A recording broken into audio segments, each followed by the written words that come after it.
Alrighty, button has been pressed. The light has turned green. Sorry for a little bit of delay. There was a little bit of setup stuff going on this morning. But today we are here in Hindsight on Sound Goblin Gaming as we are covering Vampire the Masquerade and sort of by extension the start of the White Wolf World of Darkness setting. Just as a reminder to everyone watching, we do these streams live at 11 a.m. ish Pacific on Sunday mornings. Following those up, we usually have a game of some sort. Right now, we're doing Fantasy Maiden Wars on Super Remu Sundays. Monday nights, about 7 o'clock, we're doing Pokemon on Poke Mondays. And then Thursday nights, right now, we're doing Yakuza 0 at about 9 p.m. Pacific.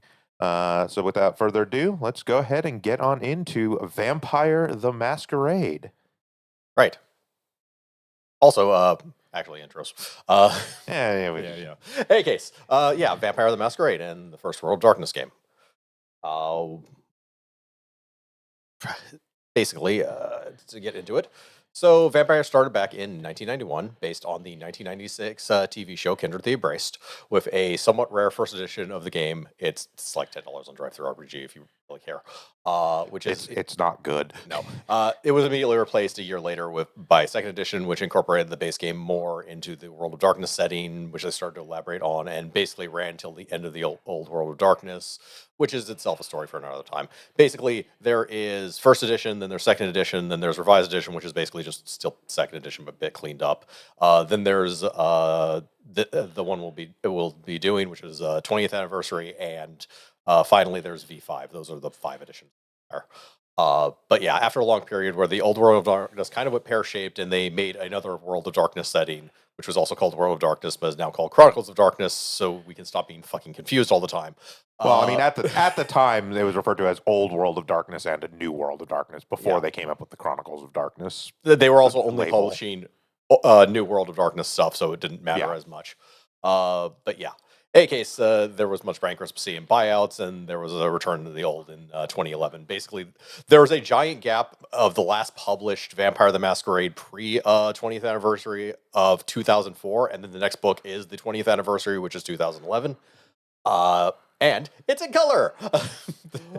Yeah, just to absolutely clarify, just so we're clear here, it's not like, oh, that was the edition that ran for those 7 years. It's quite literally the last book for the current edition was published in 2004. There was a 7-year gap where no books were published. Yeah. During that time, they were just publishing new World of Darkness books. Yeah. But yeah, the 20th anniversary edition, as been talking about, is the one we'll be looking at for several reasons. It's a good snapshot of Vampire pre the great fucking in South Asia. Don't worry about it. Literally every setting has a different name for what happened, because there was a different sub-apocalypse style event that happened there. Well, and most of them have multiple different apocalypse events, technically all of which occurred. But yeah, the one for Vampire is technically the Week of Nightmares. It's also, this book is an all-encompassing vampire book, as you get as far as clans and sects are concerned. It has practically everything that they printed there up until like that point. It doesn't technically have like the more outlandish stuff like Kindred of the East or Mummies, because they're their own thing anyways. And it's also easily just the best looking core rulebook of its era of Vampire, both timeline and rule set.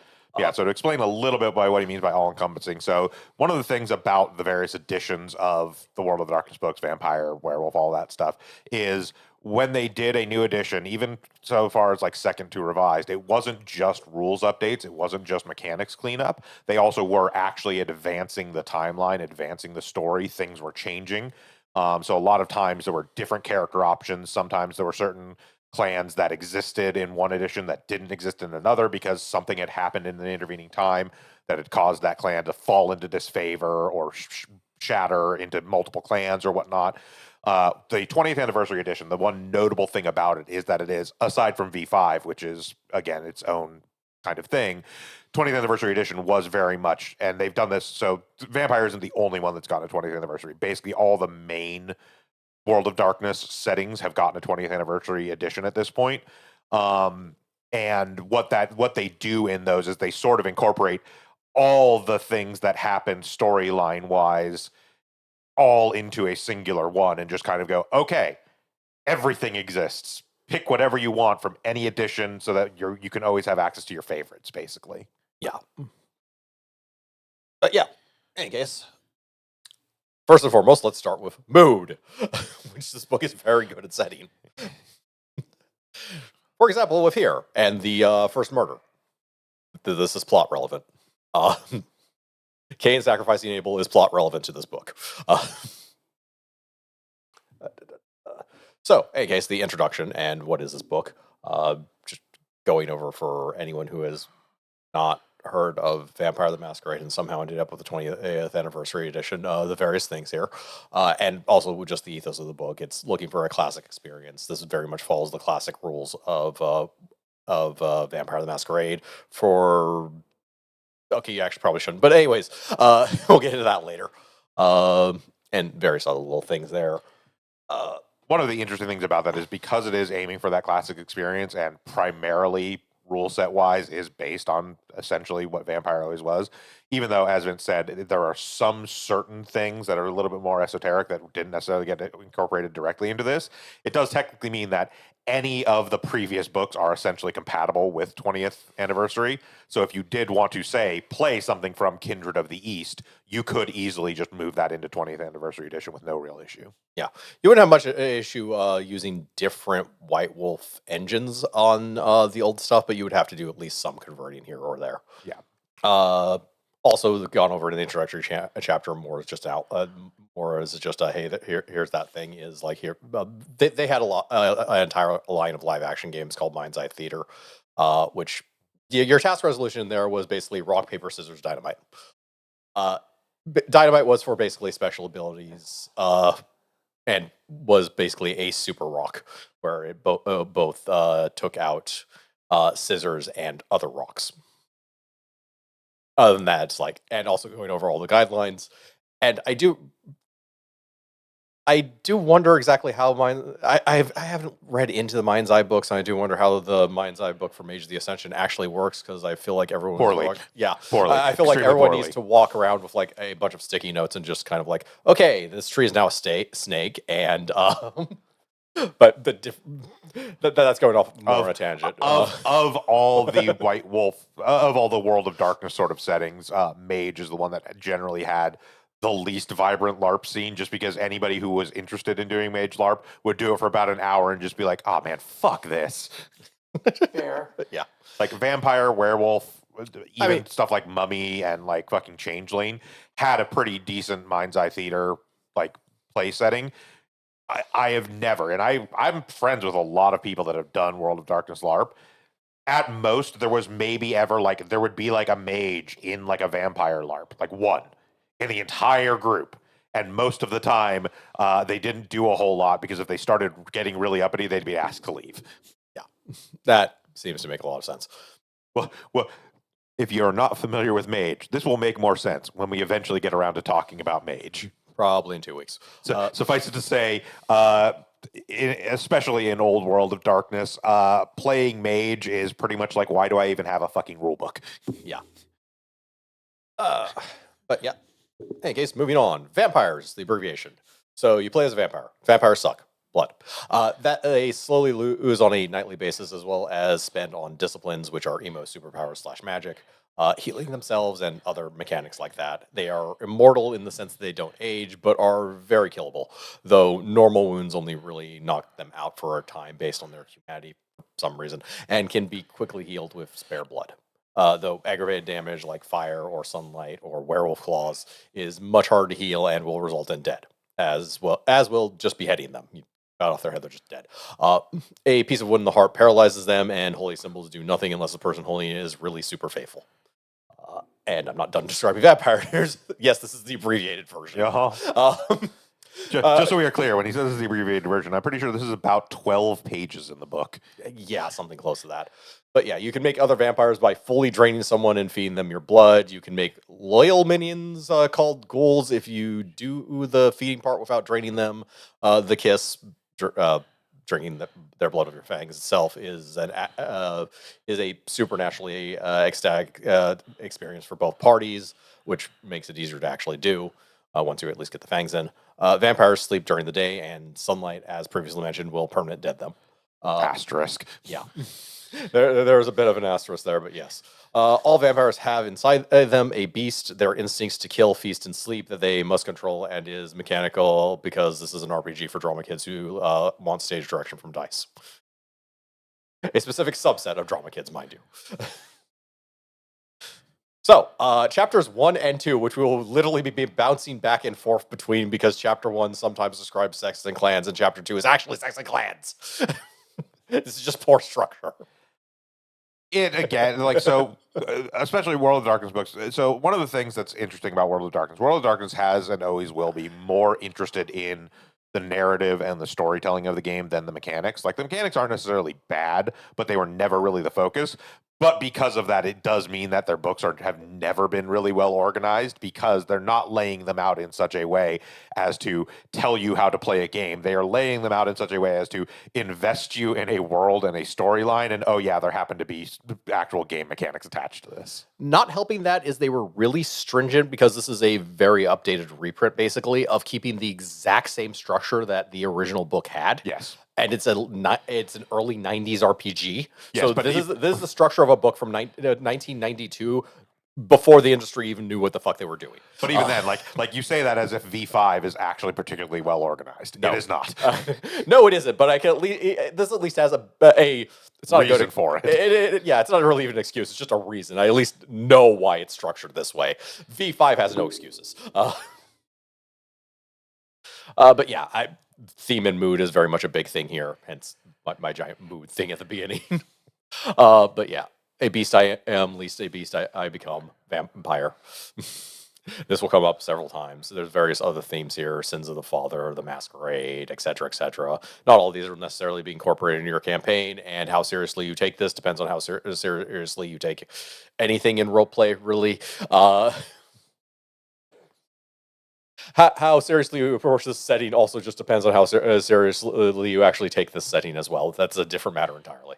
But yeah, the whole RPG is very much about theme and mood and storytelling. Again, I think we will touch on that is very different in Mage versus anything else in World of Darkness. Yes. And literal age, first and foremost, because of how Kindred, which is another name for vampire society, is. Generally, the older a vampire is, the higher up on the hierarchy they will be, partially because they got there first, mostly because vampires get way more powerful over time, and the older ones will generally be of a lower generation, more potent blood, basically, which I will explain right here, actually, generations and myth. So, the first vampire was biblical Cain. Probably. The word myth does some heavy lifting in this setting, and they leave a lot of open space for DMs to go, yeah, I don't like any part of this lore, I'm just going to throw it straight the fuck out. There have also been like actual canonical instances in various vampire stuff, because for a while, World of Darkness was big enough that they were publishing novels and a whole bunch of other stuff. There is some question, even within the actual canon, as to whether or not Cain was actually the first vampire. Yeah. There are a lot of vampire books to the point where I think it eclipses like 3.5 for just the amount of books it has. Oh, yeah. It has a longer print run than 3.5 as well, so there's that, but it just existed for a longer amount of time. There are like 2 or 3 different editions of every clan book, for example. It's just, there are a lot of books. But yeah. Cain made 3 second-generation vampires, who made 13 third-generation vampires before promptly dying. The second generation is promptly dying off, so they're not important. The third-generation ones are. Cain told these 13 antediluvians not to make any other vampires, to which they responded too late, and thus the 13 clans were born.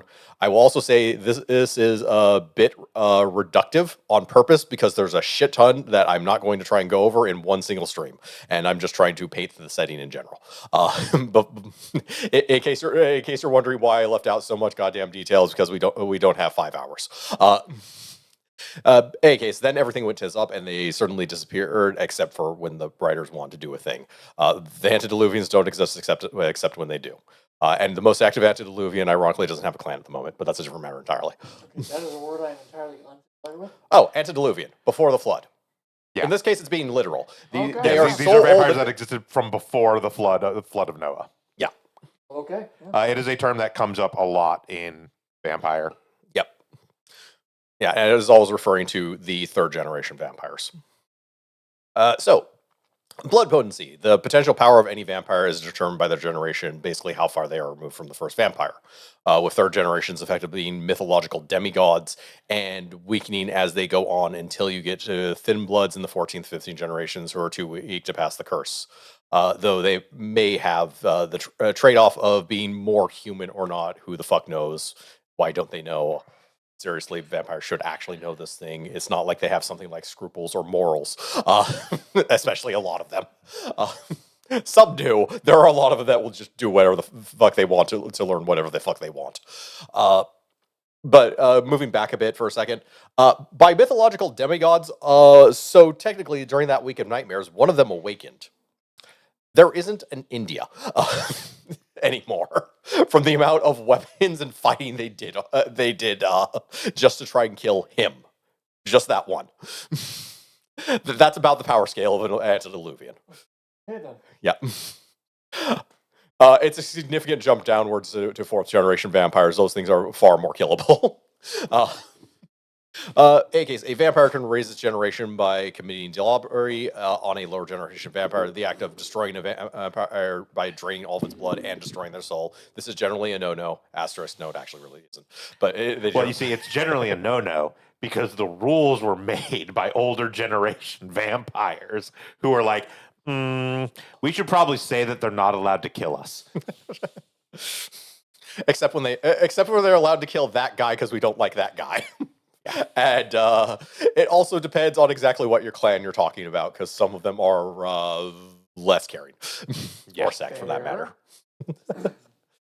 One sec, I just want to sound check something. Yeah, Doing Hunter. a sound check on the mic. Yeah. Mic's still on, so it looks like it's going through. Okay. Am I a little quiet? It's not coming through well in my headphones, but it looks like you're Okay. fine on OBS. So Okay. All right. And I seem to have lost keyboard control. might have bumped the mouse. There we go. Okay, there we go. Vampire society. So vampires divide themselves into sects, with the biggest one being the Camarilla, who claims to govern all vampires and is ruled by some of the oldest and most powerful vampires that are just as stupidly secretive as you'd expect in the setting. Seriously, it's the old adage of just because you're paranoid doesn't mean everyone isn't out to get you. In this case, they kind of are. But the Ivory Tower, which is another name for the Camarilla, is a hierarchy structure with the princes of cities acting as the day-to-day governing body effectively. The main laws of the whole organization is the traditions. The basic rules all vampires must follow according to the Camarilla, starting with the Masquerade. Vampires aren't real, keep it that way. No one is to know vampires exist. This is the only tradition, by the way, that's followed by basically all sects. If you break because the reason that this tradition exists is because if people find out there are vampires, people will try and make there not be vampires anymore. Yes. And vampires, well, they are tougher than humans. They're not that much tougher than humans, and there aren't that many of them. They will die off very quickly if people know that vampires exist. Fair. So second tradition, domain, your turf is your turf. It's to be respected. And it's you're in charge of it. Progeny, don't sire without a permit. Accounting, you in charge of your brats until you let them go. Hospitality, make yourself known when on someone else's turf and don't step. And destruction, and only a prince can say it's on. Note, if somebody is marked for destruction, delobberizing them is not a problem. Nope. This happens incredibly rarely because they really just don't want to do that, actually. They basically don't want to set precedent. Yeah. Fair. Because as soon as they set a precedent that like, hey, it's okay to just like point at a guy and say, fuck that guy in particular, and then anyone can eat him, it's like, but point that at means you. that everyone else could point at me and be like, fuck that guy in particular. Also, a lot of these rules have revisions and refinements because, okay, so when you spawn up, or when you have a bunch of younger generation vampires who know that they can get more potent by killing higher generation vampires, and you have a bunch of higher generation vampires that are manipulative and power hungry, revolts happen a lot. Yeah. And the easiest way for the younger generation to shore up their numbers is just make more of them, and they can, so it's not an issue. So a lot of this is basically to try and go like, okay, we're going to just set some ground rules, we're in charge, but we're going to give you a lot of room to do whatever you want. But yeah, one of the biggest like things, because again, storylines were constantly progressing in these games. One of the biggest things was for a while, roughly about a year and a half of actual publishing stuff. There was a big issue going on in that one prince had essentially declared a blood hunt on another prince, and bad things happened pretty much across the entirety of the Camarilla because of this. Yeah, I could easily see that. It pretty much fractured the Camarilla across the world into a war. Yeah. All right. And as you may imagine, having a big war going on worldwide between vampires makes it very difficult to maintain the Masquerade. Yes, it does. Speaking of the Sabbat, so before the Camarilla formalized the hierarchy that was always present in Vampire Society, really, and afterwards, revolts were common among the younger vampires, one of which resulted in the other major sect, the Sabbat, aka the Sword of Cain, which no one calls them but themselves. They aren't really any more evil than the elders of the Camarilla, but they are wantonly destructive monsters dedicated to fighting the antediluvians and are organized under the Code of Milan, which emphasizes the freedom of all vampires and the unquestioning loyalty to the Sabbat. And if these are contradictions, shut up. And its leaders, who certainly aren't also old and powerful vampires, who are the most skilled social engineers thanks to several lifetimes of experience in the matter. Meet the new boss, same as the old boss. The Sabbat operates in packs who undergo a rite of drinking a collective pool of all their blood, which instills random amounts of loyalty and can break the blood bonds that that they may be under, which I didn't explain earlier because I ran out of fucking space when trying to write vampires in abbreviation. Okay, and we'll talk about blood bonds later. I think. Yeah. Anyways, I do mention blood bonds later. Yeah. So the big thing to point out here is this is actually a very common thing, and we'll see as we kind of go through the rest of World of Darkness.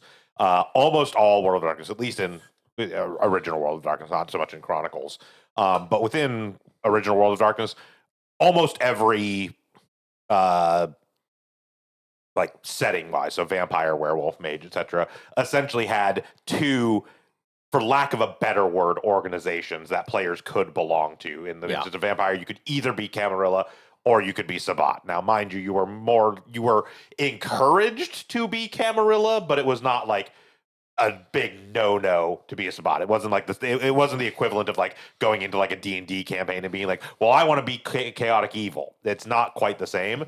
These options were presented. They were available for players to play as. It's just, it would become complicated if you were playing in a game that had both, say, Camarilla and Sabbat people playing in it, because there's obviously conflict there because they don't necessarily follow the same rules or leadership. But it was always an option available. Some of them are more fast and loose than others.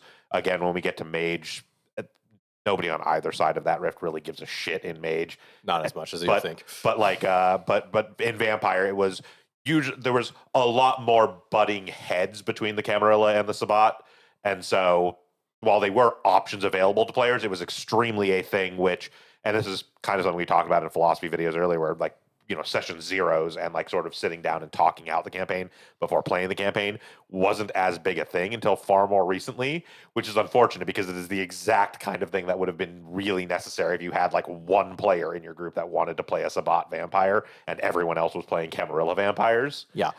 Sabbat. Okay, so Sabbat works in that setting in one of two ways. So most Sabbat are in packs. A pack vampire is just not going to work with Camarilla at all. It's just not going to happen. But there are also just independent Sabbat vampires, and as long as they don't say that they're Sabbat, they don't. It's not like there's a big S tattoo on their forehead. No one fucking knows. He can just pretend to be Camarilla, and according to the Camarilla, he belongs as Camarilla anyway. So yeah, so it doesn't really bother them unless he's well known. Unless he's well known, or like it distinctly, essentially violates the rules of the Camarilla. Yeah. Which is the traditions. These aren't the hardest things in the world to follow. And there's actually a lot of overlap between the traditions and the Code of Milan anyways. Yes, there is. It's really just a matter of the Sabbat generally don't respect the territory of princes under the Camarilla because they don't acknowledge them. No, they have their own leadership. Of note, also, the leadership is very much... basically, the names are all just church positions. Like Archbishop is literally the equivalent of prince for them, for example. Yeah, and moving on. Then there's the anarchic movement, which is nominally a part of the Camarilla at this time.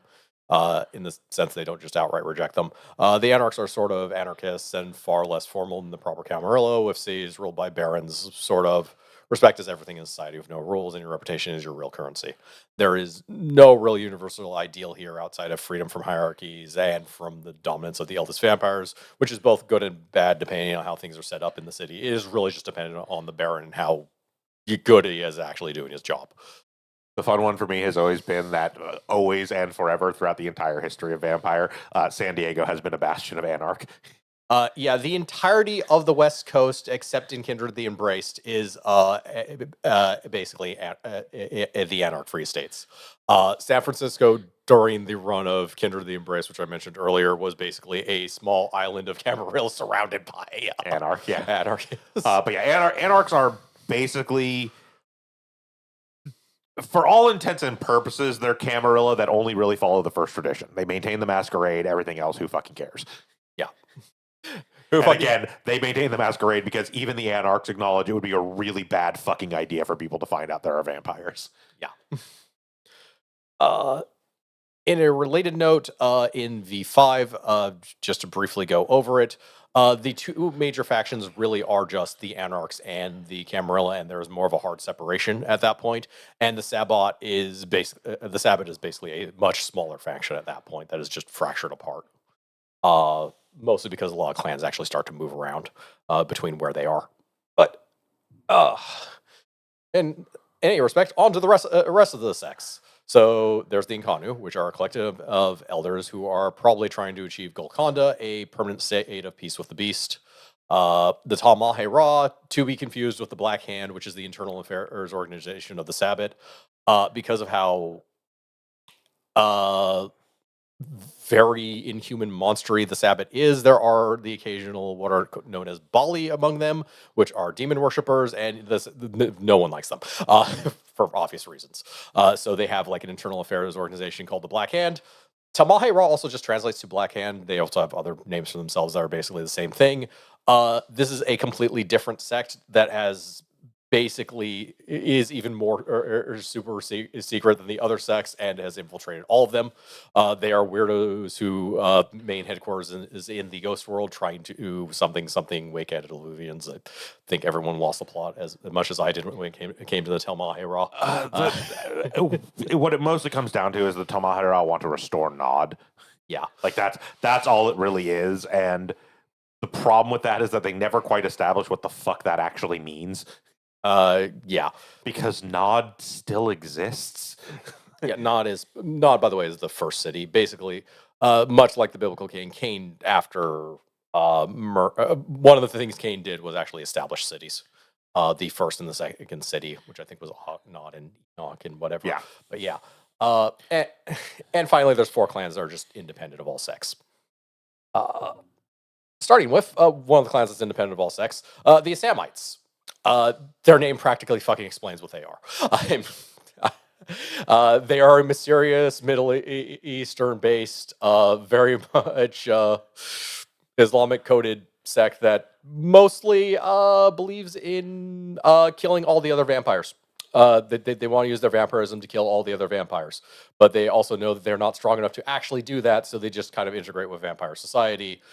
They were very well known for Delabry before the Tremere said, okay, knock that shit off, and create a blood curse on all Assamites, which made it so if they tried to actually commit Delabry, they would basically just kill themselves and not succeed, even if they somehow survived like the amount of damage it does to them. All clans, by the way, have clan disciplines, which are just the disciplines they most specialize in.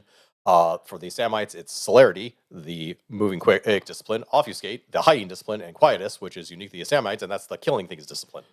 Yeah, so worth noting, just to expand upon the whole like Diablerie blood curse too. Not only would they basically kill themselves, because essentially what it does is they actually take aggravated damage, equal to like their willpower. Anytime they attempt Diablerie, they also don't get any benefits from it. They don't gain anything from Diablerie. They do not reduce their generation. They do not gain any of the powers of the vampire they consume. They basically do it for nothing other than killing the other vampire, which you can also just do without Diablerie. Yeah. Which is very funny because it does mean that the Tremere were like, you're not going to be able to perform Diablerie anymore. And the Assamites were just like, fine, we'll just fucking kill you normal style. Yeah. So what they actually currently do in Vampire Society is they're assassins for hire, and their price is blood, because they've figured out a ritual that if they get enough blood, they can just mix of other vampire sex. They can just mix it together and lower their generation, anyways. Yep. Which only they know about. And shut up. All right, the Bruja.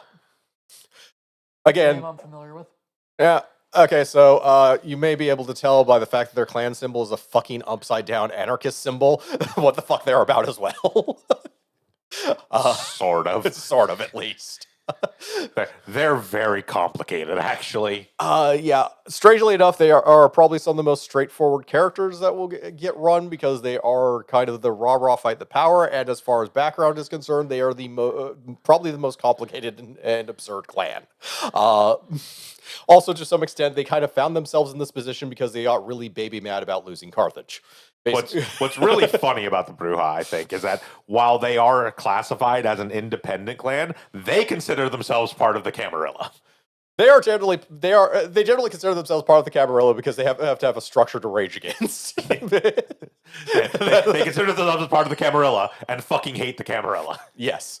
But yeah, their weakness is they just get mad easier. That's literally their. It's a straightforward weakness, and it just kind of works. But yeah, in any case, their clan discipline, celerity, again, moving faster, potence, punching things harder, and presence. It's called presence. What the fuck do you think it does? And followers of Set, the second independent clan. Fucking dorks. Mostly, yeah. The Setites are all about, well, spreading their influence and corruption, usually via the worst possible things. They are actually as much a pseudo self-religion as they are a clan. Very much, they just like to control others. They very much drug trade, pimps, etc., etc. If it's illicit, they love to do it, and they just try to worm themselves in at every opportunity. Their weakness is sunlight double burns them, because they're called the followers of Set. They literally they more or less kind of follow that mythology.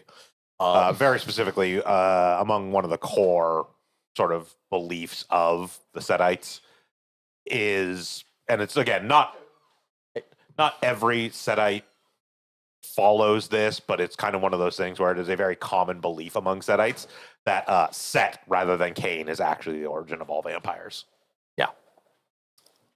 Like they don't necessarily disagree that Cain was a vampire, but they do not believe he was the first vampire. They believe that Set is where vampirism, or at the very least, all modern vampires descend from Set rather than from Cain. Yeah. And again, back to the whole myth does some heavy lifting when it comes to the setting. As to which one of these is true, who the fuck knows? But the set, although I'll say the set arts are just fucking wrong on that one, probably. Almost certainly. Also, they're fucking dorks. Yes. All right. Next, the Gangrel. Angie. Yeah. They're not as angry as the Bruja, but they are their nickname is the Outlanders. That's pretty much like they're the rural to outright wilds dwellers.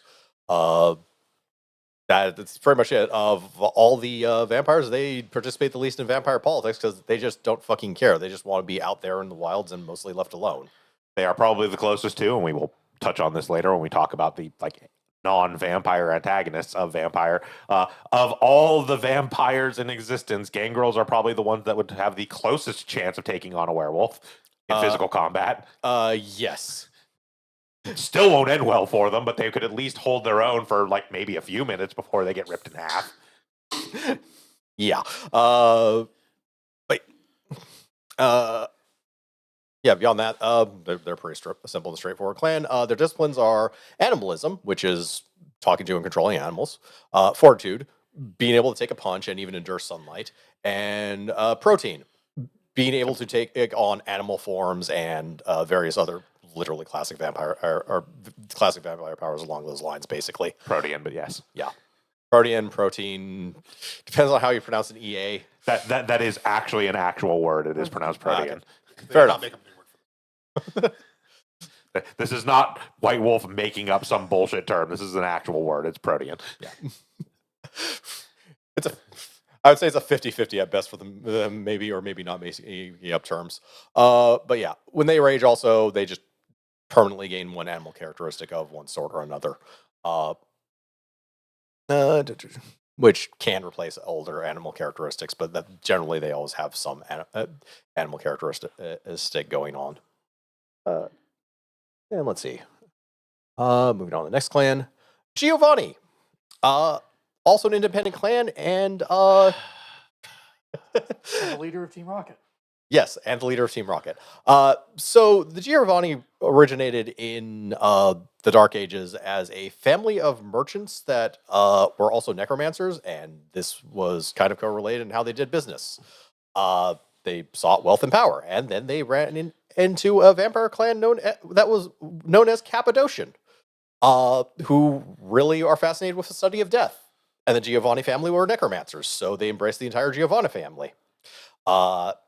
And they got along for a short period of time until Augustus Giovanni, the leader of the family, decided that he instead wanted to be an antediluvian and delauberized Cappadocians, the antediluvian of the Cappadocians. So yeah, now they're a clan. And the Simish wished both of them would shut the fuck up. I mean, you're not wrong. Yeah, so they are mobsters, not quite right, because that's not really the trope they're clinging on, but they are very obsessed with wealth and power, and in both the lands of the living and the dead. Their disciplines are dominate, which is really funny because they are not in any way, shape, or form the clan associated with wealth and power and controlling the world. No. Yeah, they're an independent sect more because they just don't want to fucking deal with the rest of the vampires, which, okay, that's fair. But yeah, their disciplines are dominate, which, okay, it's fucking what it says on the tin. You tell people to do things and they do things. Necromancy, which is also very much what it says on the tin, sort of. It doesn't animate dead per se or anything. This is actually more the original meaning of necromancy. Talking with. Talking to, and yeah. And again, potence of the you punch things hard. Harder.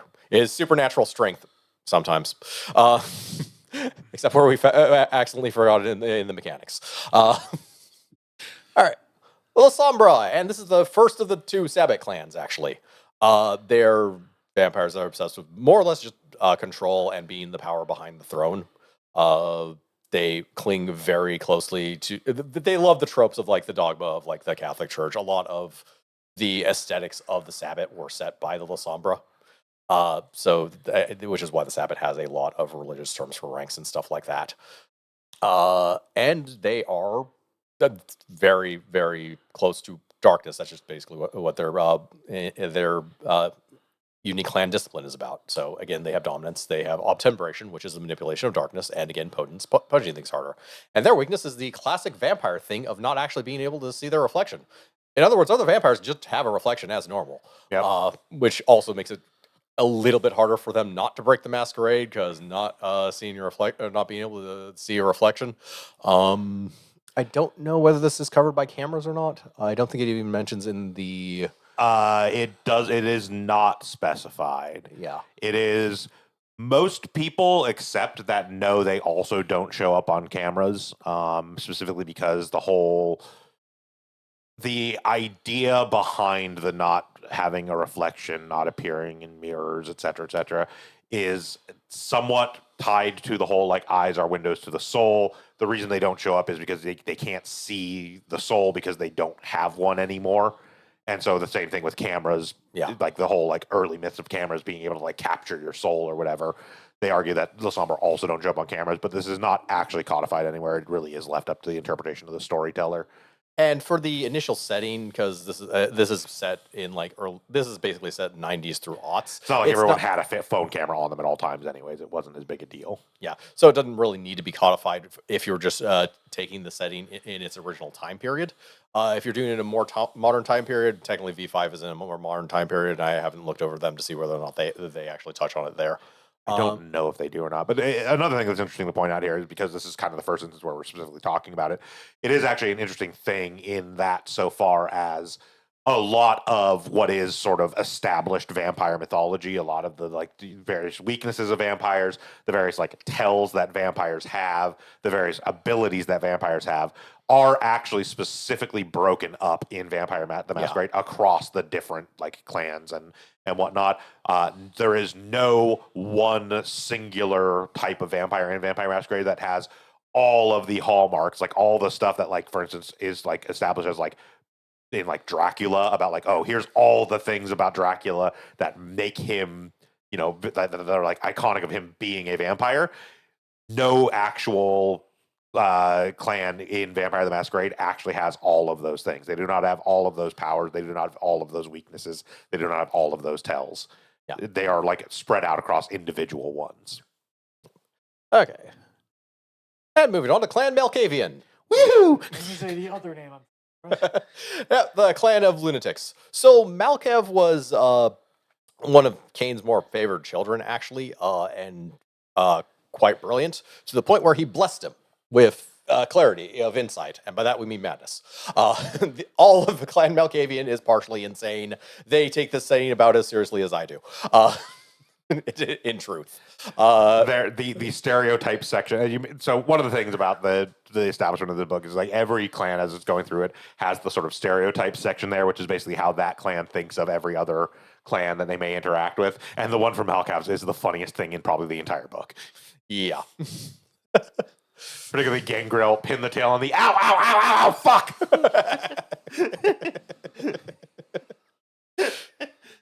So if you're wondering why other clans even tolerate their existence or presence, in spite their reputation for just being crazy, they have really good insight and are generally best kept as advisors because they will actually point out things that no one fucking even knows. They're very insightful. They're very again, the reason they are insane is because they can see the truth, and also of all the clans, they are the ones that are the best at divining the future. Yeah. Also, of all the clans, they are the one that is the closest to each other in quite literal ways. So this is a Camarilla clan. Non-Camarilla there are non-Camarilla Malkavians, much like there are non-Camarilla and or non-Sabbats of every single clan that is in one of those two sects. The Malkavians don't actually draw a difference at all. Nope. You're a Malkav, you're a Malkav. Yep. And furthermore, the Malkavians kind of have this thing called the Malkavian Madness Network, where they just can kind of communicate with each other. Yes, they may actually be one giant sort of psychic hive mind. Yeah. Again, never actually particularly established exactly how it works, but they just have ways of getting in touch with any other Malkavian in the world. Yeah. Their clan weakness, as is bluntly been stated and is very much worn on their sleeves, is that they all have a derangement that is just incurable. Their clan disciplines are Auspex, the ability to see things, Dementation, the ability to make people crazy, and Obfuscate, the ability to hide. Dementation is their unique clan discipline. Sometimes the Camarilla ones instead have Dominate, depending on where we are in the timeline. They literally replace it, as a mass. Yes. I don't mean the designers. I mean literally the Malkavians. In world. They just literally change. There have been periods in time where the Malkavians, as a whole, stop being crazy for several years. Yeah. And it terrifies the ever-loving shit out of the rest of the kindred. Yeah. Because the one thing that keeps the Malkavians from basically being probably the most powerful clan in existence is the fact that they are all batshit insane. Yeah.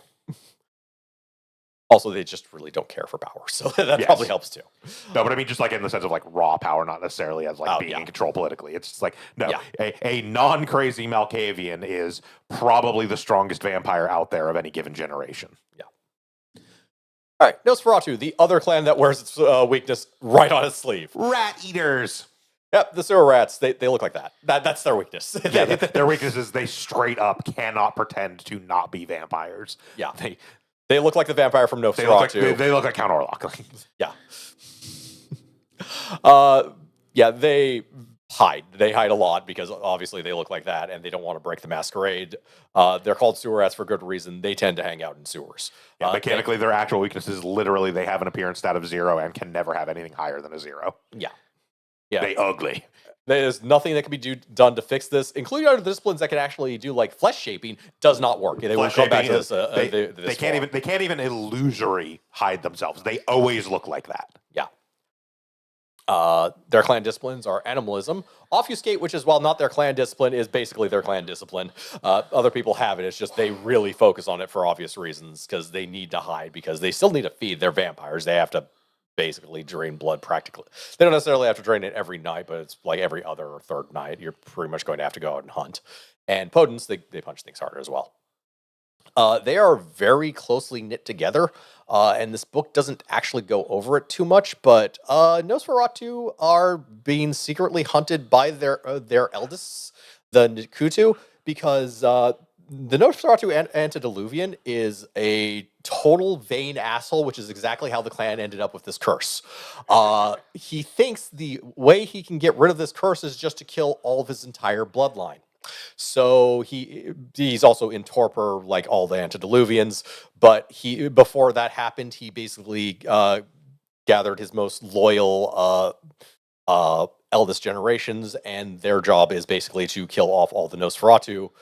So they just stick really close to each other in order to like not get killed. That's also the reason they're in the Camarilla, is basically it's easier to get away when it's the same reason why fish pull into schools. So when it's less likely that you're the first fish eaten and more likely to get away. All right, the Ravnos. We have scrubbed the G word. Don't worry about it. Nickname is the Deceivers. They are very much a clan that sticks very close to wanderers and nomads, basically, and embrace within the family. Literally, quite. Yeah, that's they're while they are tied very closely to the Romani, they are not all Romani per se. There are other families that tack along basically the same traditions. That At least they anymore. Yeah, at least anymore. But So to just to address the elephant in the room, early Yeah. White Wolf was actually generally really pretty fucking bad about like racism and sexism and all pretty much any It's- other negative ism you can think of. They have gradually over time apologized and corrected. Yeah, But like for a and- very long time, there were a lot of really bad stereotypes in World of Darkness. in mild fairness too, when it comes to the Romani, that wasn't particularly a different attitude of it was a standard attitude of the period. It was. And it's yeah. But the Ravnos are just probably one of the most glaring examples of it, but there is absolutely other stuff. We are not going to go into early depictions in World of Darkness of like voodoo. No, not really. Basically, what you're saying is No. they are products of their time. Does not excuse them, but but it does explain it. And again, almost all of it has been cleaned up by this point. Like Yeah. the 20th anniversary editions and V5 really don't have any of that any more than they kind of have to, because like the Ravnos still exist, but they have very much cleaned up the. okay, the Ravnos still barely exist. Yes. So back to that whole week of nightmares thing. Yeah, so the Antediluvian that woke up was Ravnos. Yes. And him waking up also made all the Ravnos go crazy and attack each other, and very few of them survived. But yeah, again, this is set like kind of before that. In any case, their weakness, I do not remember. They're slaves to their vices. Oh, they're slaves to they- their vices. Yeah, Okay. they are addicts. But yeah, their clan disciplines are animalism, which again is controlling animals, chimeristry, which is unique to the Ravnos and is the discipline of illusions. They can just make illusions out of nowhere, and Notably, this actually tags into and is a very bad thing for Fae, because they are actually making Fae illusions. We'll talk more about Fae when we get to Changeling, but Fae and World of Darkness are super fucked. Yeah. And Fortitude, which is, again, being able to tank stuff, including, like, sunlight. All right, so moving on. The Torador, the artists, or degenerates. Kind of both accurate. Yeah, they're They fascinated. embrace that shit. Yeah, they embrace that shit. They are fascinated with art and beauty and all that crap. This is probably one of the most straightforward clans. I think I described everything about them. Ventrue. Yeah. We'll get to them, I guess. Like in 3 clans or something. 4 clans. But yeah, I mean, start with a V. What do you think? AK's their weakness is that they stare at art. If they see something they consider of beauty, they actually have to make a self-control or instincts check to not just kind of stare at it. Their clan disciplines are Auspex, again, seeing things, celerity, moving fast, and presence, which practically is their clan discipline, even though it's spread among other people. And again, it does what it says on the tin. It makes you noticed. Let's see. The Tremere! Nerds. Okay. This one's a bit on the longer side. So House Tremere was a part of what was known as the Order of Hermes, which we'll talk about when we get to Mage, that decided that they didn't want to die. So they started to study vampires to the point where they actually figured out how to turn themselves into vampires, and none of the vampires fucking respected them. Also, they lost their mage powers because they're morons. So Tremere decided that, okay, these vampires don't respect us, so I'm just going to go into he's an antediluvian and become a proper clan. And he found Salute, the most liked antediluvian by everyone, and delauberized him. You want to guess how well that worked, making the vampires like them? So, anyways, after hundreds of years of war with 3 different clans that they pissed off doing this, they eventually got reluctantly accepted. This is where you can tell that book smarts doesn't necessarily mean wisdom. I will also point out at this point that delauberizing an antediluvian is not anywhere near as effective at killing them as you would think. Salute, despite being delauberized, is probably the antediluvian that appears the most in this setting. And he easily has the most lore written around him. He's not very happy with the Tremere. Yeah, Can't imagine why. in spite the fact that there are in spite the fact that there's both Augustus Giovanni and Tremere. Granted, Tremere, I believe at this point is actually Salute. The lottery did not go as well as he thought. So, yeah. So what actually happened with the lottery is Salute decided, all right, screw it, I'm just going to take your spirit or your body over, and his body got kicked into a different person's body to be even more confusing. But yeah. The Tremere weakness is the Tremere are Super blood hungry. no, they're very close. Wait, did they change this one from? No, yeah, this is the Bloodbond one actually. So they are all partially bloodbound to their sect leaders, basically. Yeah, the blood works on them. Yeah. They are also super blood hungry because while they lost their mage powers, they really want to pretend they still have them, and that requires a lot of blood to power. Yeah. Like, and yeah, it takes 2 droughts for them to become bloodbound as well, instead of 3. It generally takes 3 drinks to become blood. basically the first one counts as 2. Yeah. But yeah, their clan disciplines are Auspex, again, seeing things, Dominate, again, what fucking says, and Thaumaturgy, blood magic. We're pretending to be mages. This takes a fuck ton of blood, even more so than pretty much any other discipline. Yeah. Now, mind you, they can pull some cool shit, but it is all hedge magic. So, Yep. yeah. All right. Zebashay. Making that up. It's literally on screen. This clan is known as the Fiends for good fucking reason. You know those stereotypes of Dracula and the like Eastern nobles? Okay, now take the worst of them. All right, now make that worse. like by 3 or 4 times, then you're roughly coming into Zimashay territory. That character is lucky they're a vampire and don't need internal organs. Yeah, well, I mean, of course they don't need internal organs. That's why they removed them. And or like, I don't know, put them into the top or bottom there. Or possibly their head, who knows? So again, this is a clan that's actually, as much as anything, defined by their clan discipline, their main clan discipline, vicissitude, which is flesh shaping, which they practice kind of a lot and obsess over. This is the other Sabbath clan as well, and a lot of the more abominable nonsense that the Sabbath gets up to is also thanks to them. And also a lot of abominable nonsense is just caused by Zimashays, because that's just kind of how they are. Their other 2 clan disciplines, because our went over vicissitude, is animalism, which again, controlling animals, and auspex, seeing stuff. And sometimes some really powerful Zimish get really uppity and decide that they're going to start shit with the mages and get turned into lawn chairs. Yes. Zimashay are the least likely to actually be in packs as well, especially the old ones. Their loyalty to the Sabbath is basically as much lip service most of the time as anything else. What they really want to do is just hang out in their old castle abodes and experiment a lot.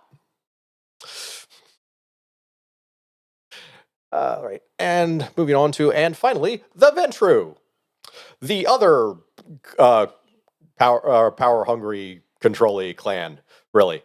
Besides the La Sombra, and this is the Camarilla version. Yeah, these are the Camarilla. We want to be in power. But whereas the La Sombra are more interested in being sort of shadow government-y power behind the throne, the Ventru are the like very like public, like, you know, we're in charge of everything. We actually run everything like openly, kind of thing. Yeah.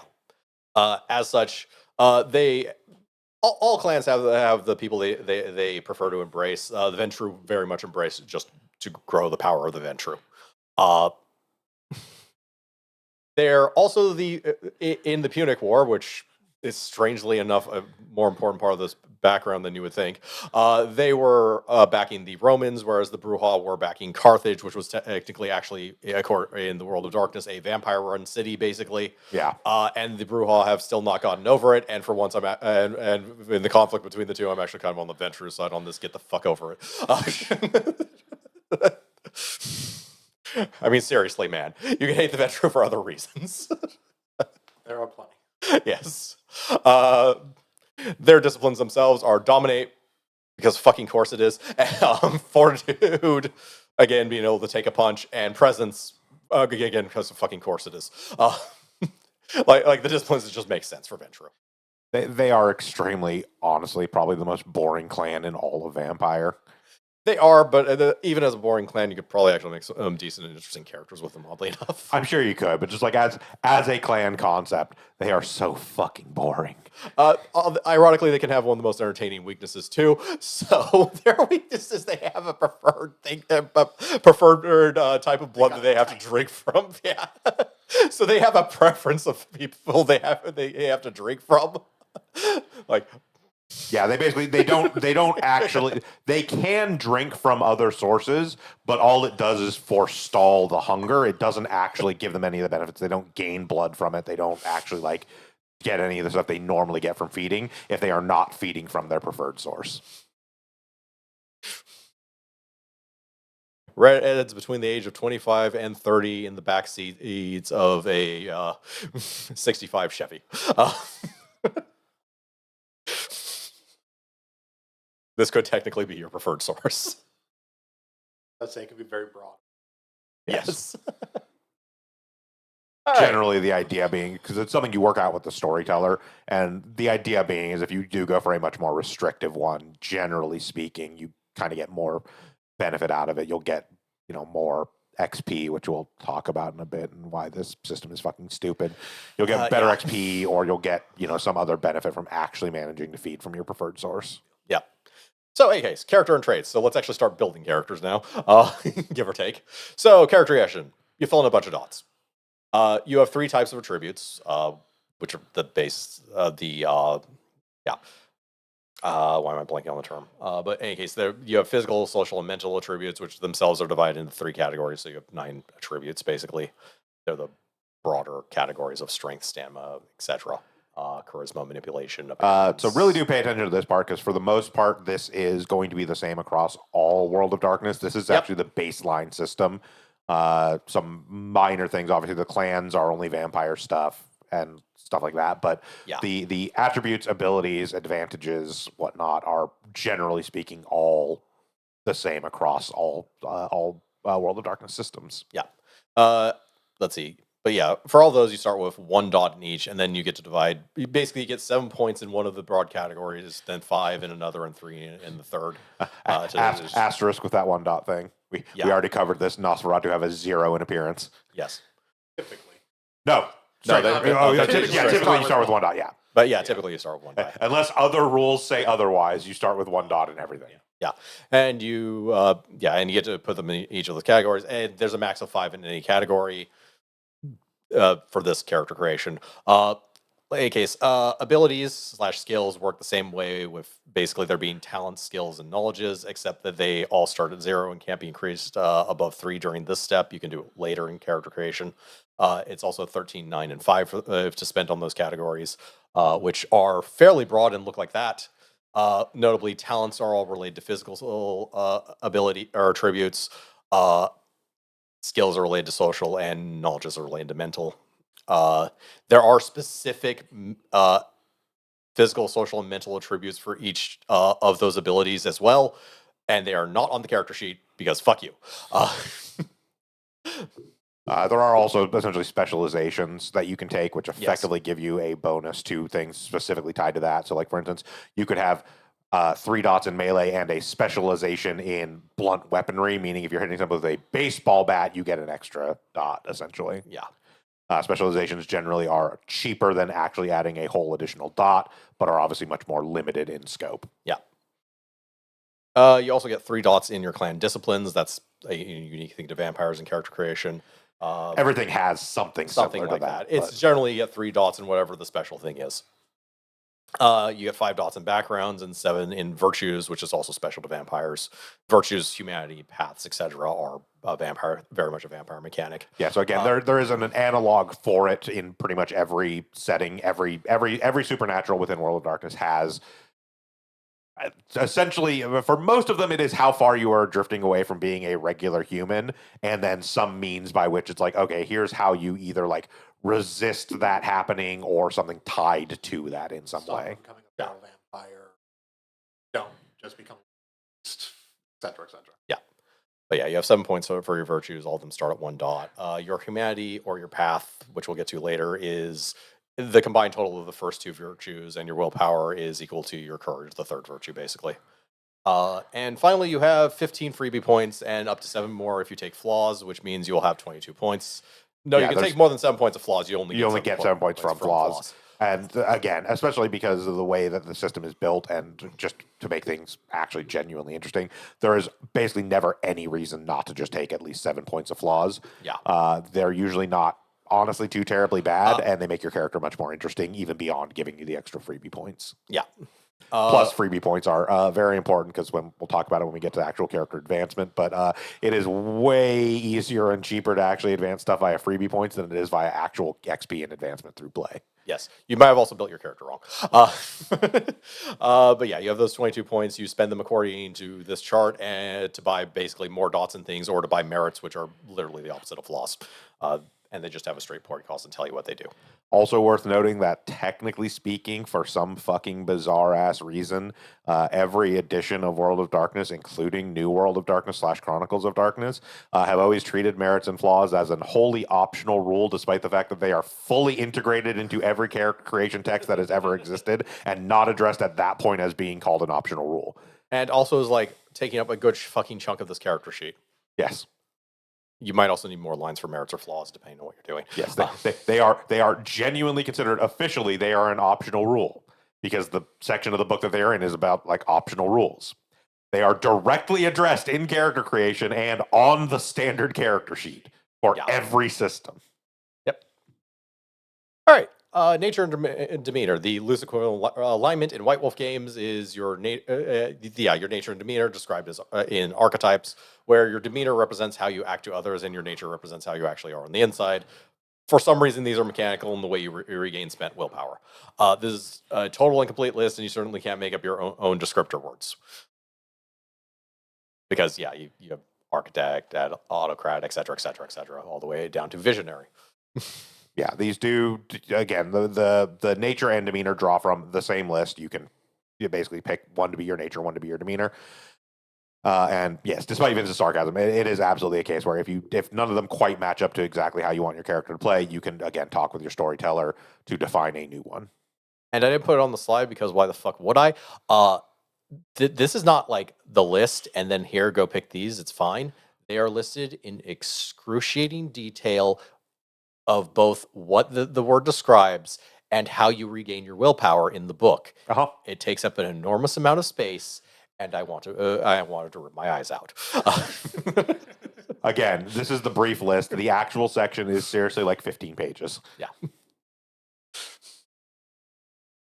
All right, backgrounds. So these are your characters' connections and personal resources, as well as how you technically lower your starting generation because it had to go somewhere. They really didn't fit in any other category. They're not just going to make this whole generation thing as its own thing over there. But unlike everything else, backgrounds only change via doing things in game and can't be improved with experience points, though they can be increased at character creation with freebie points on like a 1-for-1. As a matter of fact, backgrounds are one of the cheapest things you can buy. Mm-hmm. And again, it's one of the reasons freebie points are so fucking important because backgrounds offer a lot of utility to a character. Yeah. And again, cannot be easily increased once game has started. Yeah. All right. Experience is mechanically probably the worst part of this game. So at the end of each session, the storyteller is put in the awkward position of telling each player how well they did at the roleplay part and whether or not they learned a thing. Also, the cost of dots has a starting spike and increases with higher ranks, meaning how you initially built your character determines how much virtual experience you started with, making it inherently better to build your character around these costs. Yeah, it's definitely an issue with the system where it heavily encourages min-maxing as much as possible at character creation, just because it will essentially save you experience down the line. If you try and be like, oh, I'm going to be much more general purpose and put like 1 dot in everything, it's like you're very rapidly going to realize like I can't fucking advance anything very well. Okay, so it's even weirder than that, at least when you look at certain things like disciplines. So it's 10 for the first dot, 5 for the second, 10 for the third, and then 15. So at character creation, you either want to put three into one and then buy more dots, because that's better, or if you're only going to have 3 dots in disciplines, you basically just want 1 dot in 3 different disciplines, because that's actually more experience. Yeah, but but like as far as things like abilities are very much a case because a new ability only costs 3, whereas by just getting to rank 2 is 4. That very quickly becomes you want to make sure to max out the dots rather than spread them out as much as possible. You're also probably just going to max those out at character creation anyways because you don't actually want to spend experience on that shit. Oh, it wasn't. I don't think we actually pointed it out, by the way, but that freebie points are specifically how you can get above 3 in things at character creation. It's how you get above 3 in ability. The initial dots you can only place up to 3. Freebies can take them up to 5. The attributes themselves, the base stats, can go. You can go to 5 without actually having to spend freebie points. Yeah, ability specifically. So talent, skills, and knowledges cap at 3 from the actual initial points you have, but freebie points specifically can bring them all the way up to 5. Yeah. And yeah, the other thing about the actual like awarding of experience is this becomes better or worse, very much dependent upon the group you play with, and how they, how again, kind of how serious you're actually taking the game itself, its setting and whatnot. We've played some World of Darkness in our group, and myself and Krampus played a lot of it in our other gaming group, kind of before we started gaming with you guys. But we never took it super serious. We were not, being like super hardcore about it. I mean, I made fucking Batman as a vampire for all intents and purposes at one point. And quite literally, the way that we handled it was, because as you see, that was the breakdown. You always get 1 XP per session automatic. 1 is like what did you learn? And the third one is like, how well did you role play? And like, so the quote unquote role play point was always just like, did you actually fucking do anything this session? Cool, here's your XP. And the what did you learn was literally at the end of each session.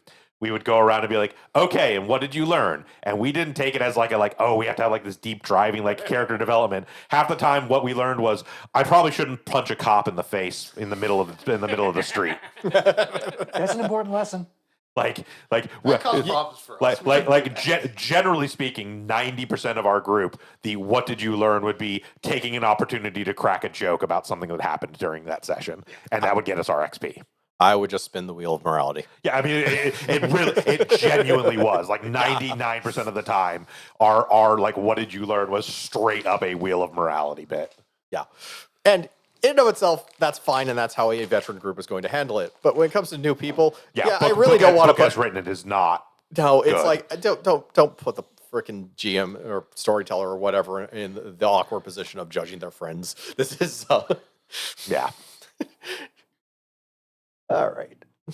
Disciplines, those vampire superpowers that you have far less of than you actually kind of want. Honestly, this is really what it feels like you should be spending your experience on all the time. Each dot has its own effect, and in most disciplines, and for the most part, we'll be skipping a lot of them and just looking at some highlights. There are a shit ton of disciplines. The big thing about it, as far as the actual expenditure of XP for character advancement, is like, yes, you are almost always going to try and focus on enhancing your disciplines.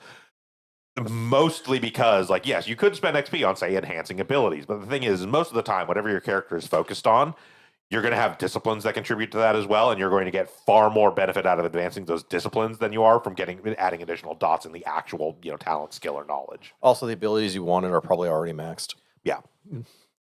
Even if they're not, again, you're going to get more benefit out of, like, let's say you're a fucking, beat down fighter character. Yeah. You're going to get more benefit out of increasing potence than you are out of increasing melee. You just are.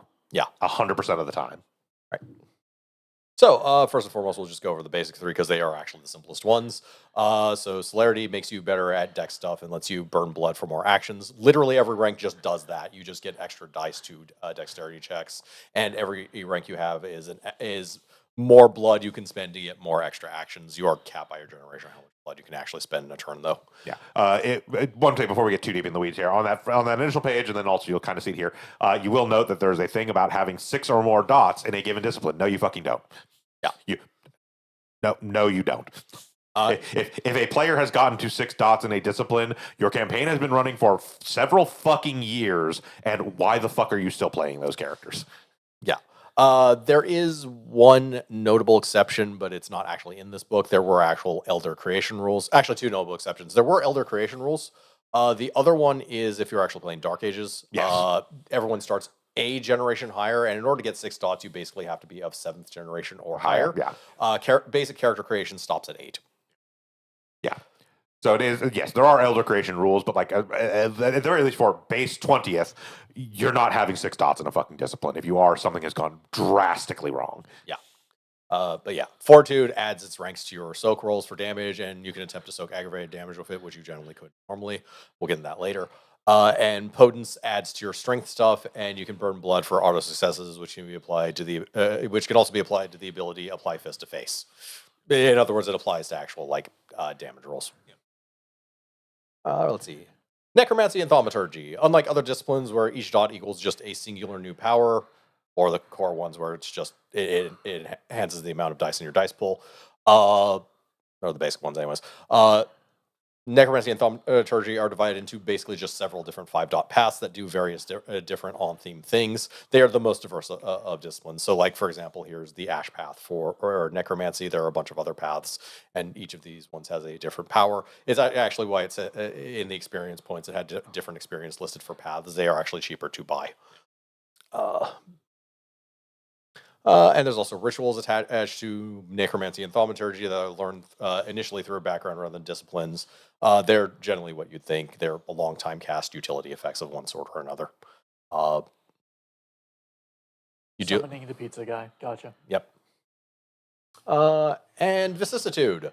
So this book here hints at old lore that the unique discipline of the Zimashe is actually a supernatural disease that only the Talmahe Ra knew the truth of, thanks to one of the main bloodlines associated with them, Old Clan Zimashe, who basically have dominated instead, and were otherwise mostly the same personality and flavor as Clan Zimashe. They also had the nickname Fates.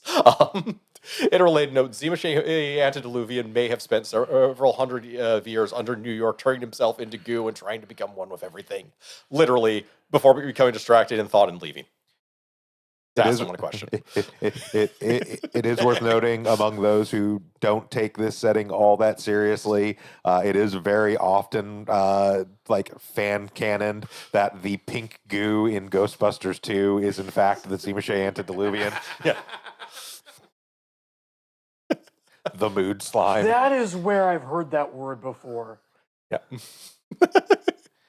Yes, the Zimashe Antediluvian being the mood slime from Ghostbusters 2 is probably one of the longest running jokes, particularly for people that don't like vampire.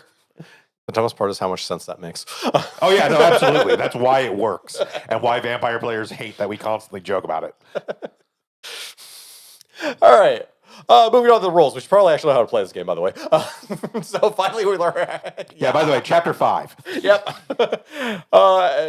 You may note, if you can see down in the bottom right corner of that page, 245 pages into the book, we have gotten to how to actually play this game. It should be noted, the 20th anniversary books pretty much across the board are somewhere in the realm of 500 pages each. Yeah. They're fucking Jesus. huge. Well, they're gluing a lot of other books to a base rule book, basically. Yes.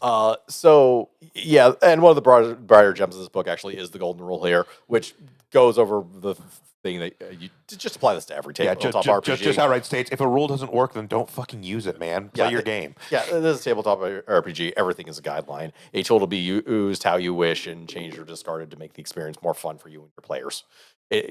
Don't treat the rules as if they're written in stone. And the core mechanic, finally. You roll a number of d10s equal to the dots you have in relevant thing for abilities, skills.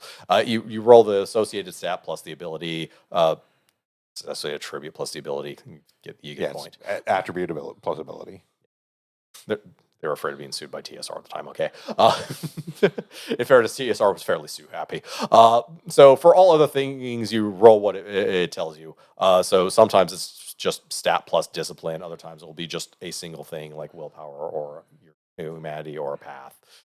So sometimes you're going to be rolling up to 10 dice. Sometimes you're going to be rolling up to 5 dice, basically, depending on what it's doing.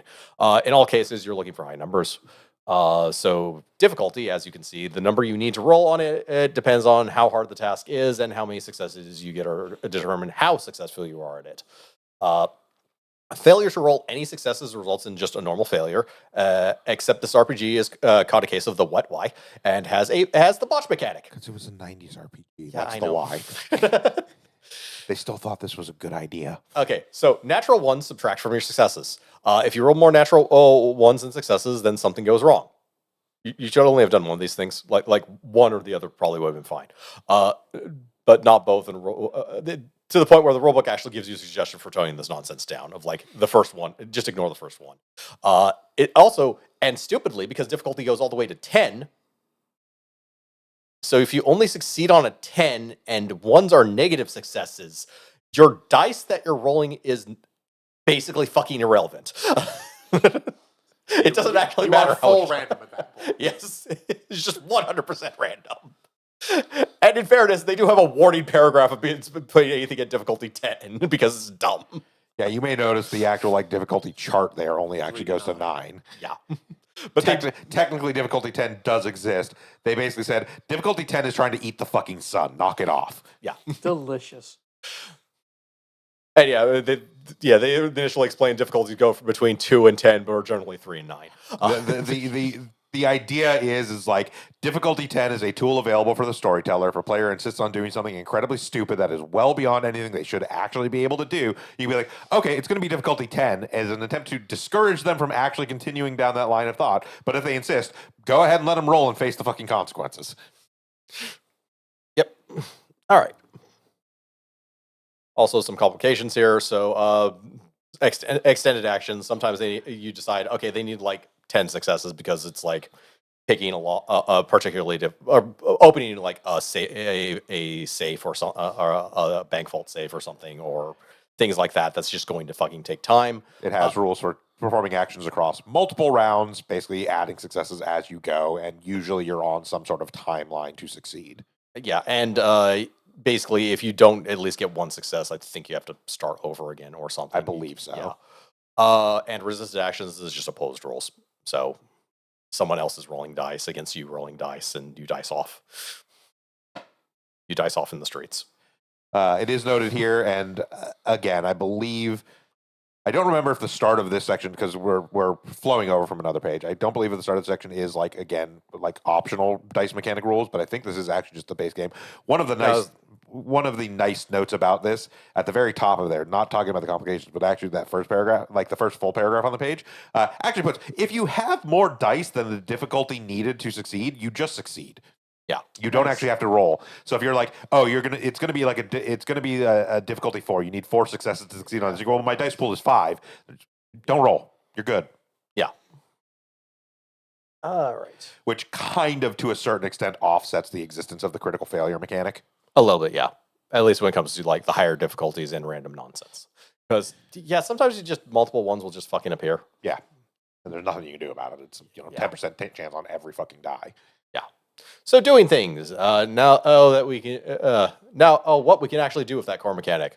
This book has a wordiness problem, like fucking for every single section, and this one's even worse than any of them. So I do want to really point out this, like, 100% fucking highlights, like, beyond a shadow of a doubt, the thing I was talking about earlier, how the World of Darkness games in general, and especially Vampire, but the World of Darkness games in general, are far more concerned with setting a setting and building a world and creating an experience than they are about actually making a game, in that they literally refer to it as dramatic systems. The chapter is systems and drama.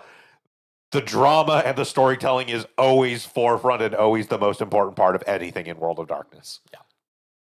I'm not necessarily saying that as a good thing. I'm not necessarily saying that as a bad thing. I'm just saying that is the intention they set out to do when making these games. Yep.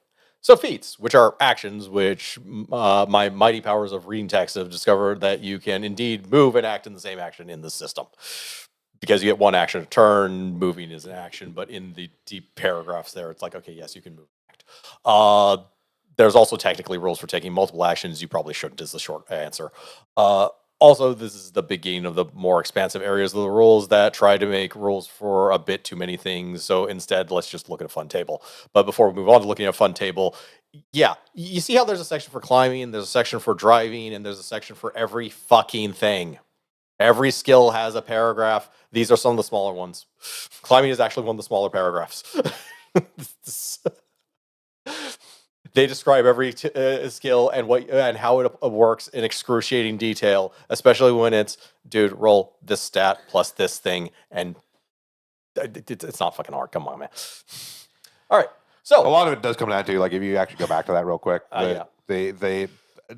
some of it to a certain extent is they decided they needed to codify stuff here specifically rather than in the sections for the other stuff. So, like, climbing, for instance, the second paragraph there specifically is saying, like, oh, if they have this power from this discipline or this power from this discipline, or this, like, that you reduce climbing checks by difficulty 2. It's like, okay, but you could have put that in the disciplines where those powers are, rather than in climbing, where it's like the 2 or 3 specific instances where this applies does not need to be in the general rules for this thing. That is specifically the 3-5. Oh, if you have 5 ranks of temple, you also get a +2. Yeah. Yeah. Why is this here? And ironically, the funniest admission, and it also belongs here. So, how to throw a truck.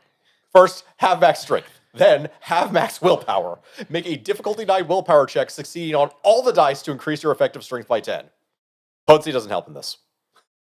The supernatural vampire power of supernatural strength does not help in this. No, because potence helps on attacks, not actually pure strength.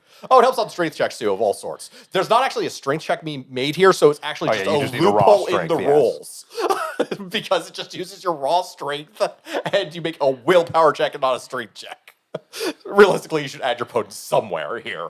I don't know, probably the willpower check, maybe to just your raw strength. It works in all fucking ways, but it's just like it was a notable like. No, I checked with Potence. I checked back to the rules. It's like No. yeah, Potence doesn't apply to this for some reason. By the way, you're throwing with dexterity plus a different skill. It actually when you're actually doing the throw itself. In fairness, vampires shouldn't be able to throw a fucking truck. No, this is a bit World, beyond. in World of Darkness, vampires are not intended to be super strong. Okay, most things should not be able to throw a truck. Even Werewolves. werewolves will not. Werewolves. This is on the higher end. Yes, like werewolf. Certain werewolves could probably pretty easily throw a truck. I wouldn't say easily, but they could throw a truck. They do get to the higher ends of strength, but yeah, even then they'll still have to make a willpower check. They'd be better at it, definitely. All right. Speaking of willpower, so for every dot of willpower you have, you also have a box of expendable willpower that can be used to gain an automatic success on a single action once per action that can't be canceled by ones. To stop instinctual action, which we'll get into later, or derangement from manifesting, or to ignore wound penalties for a turn, because the more wounds, the more negatives you have to your dice pool. It's actually one of the less punishing of wound mechanics I've seen, strangely enough. Yep. You regain willpower at the end of a story, which is a full adventure. You also regain willpower at the storyteller's discretion from gain up from your day nap, fulfilling an objective, or acting out your nature and demeanor, which the storyteller certainly remembers you have. I certainly remember what every single fucking player's nature and demeanor is at the table. Game, stop making me awkwardly judge my friends, please. I mean, again, in general, that's less a thing of like I'm just going to do this thing and hope the storyteller notices, and more again a collaborative effort in the sense of like, oh, hey, I'm doing this thing because blah blah blah, and like this is like my demeanor, because of my nature as this thing, I'm going to be acting this. I'm going to respond to this thing this way. It's not up to the storyteller to pick out like, oh, they're acting like their demeanor. It is also on the players to be like, hey, by the way. It is, but at the same time, it's mechanicizing parts of the role play, which generally are probably better left to just be at the player and especially the player's discretion.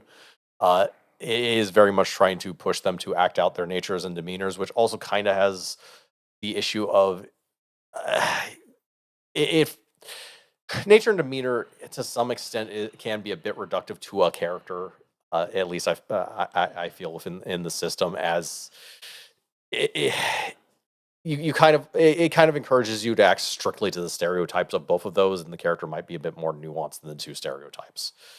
I mean, every action you take doesn't have to be dictated by your nature and demeanor, but it doesn't. Fallback. But it's kind of pointing you in that direction mechanically, and it's like I just prefer for this stuff not to be part of the mechanics. It is more of a personal feel thing. It's not necessarily a criticism on the system. I mean, the big difference, and the reason I will actually stand up for it is at least they actually fucking reward you for playing the character you fucking built, rather than just being a collection of numbers and dice. But yeah, honestly, I think that the playing the character you actually built is the reward for playing the character you actually built. But I don't know. One way or the other is more of a matter of preference than anything else. I'm not even going to try and go one way or the other with that. And again, I also just like being the storyteller in that position in general. But moving on. So blood. The amount of blood you store in your extra-dimensional blood storage is determined by your generation, as is how many dots you can have in things and how much blood you can withdraw from your personal blood bank every turn. There's also this neat chart of how much blood things have, with the werewolves having the most, but good luck getting any of that.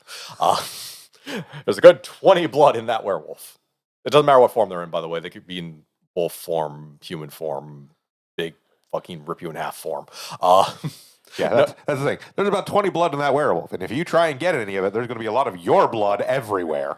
Yeah. I've kind of exaggerated this for humor's sake. You'll notice that like the cow has 5, in spite of the cow being way fucking bigger than a human.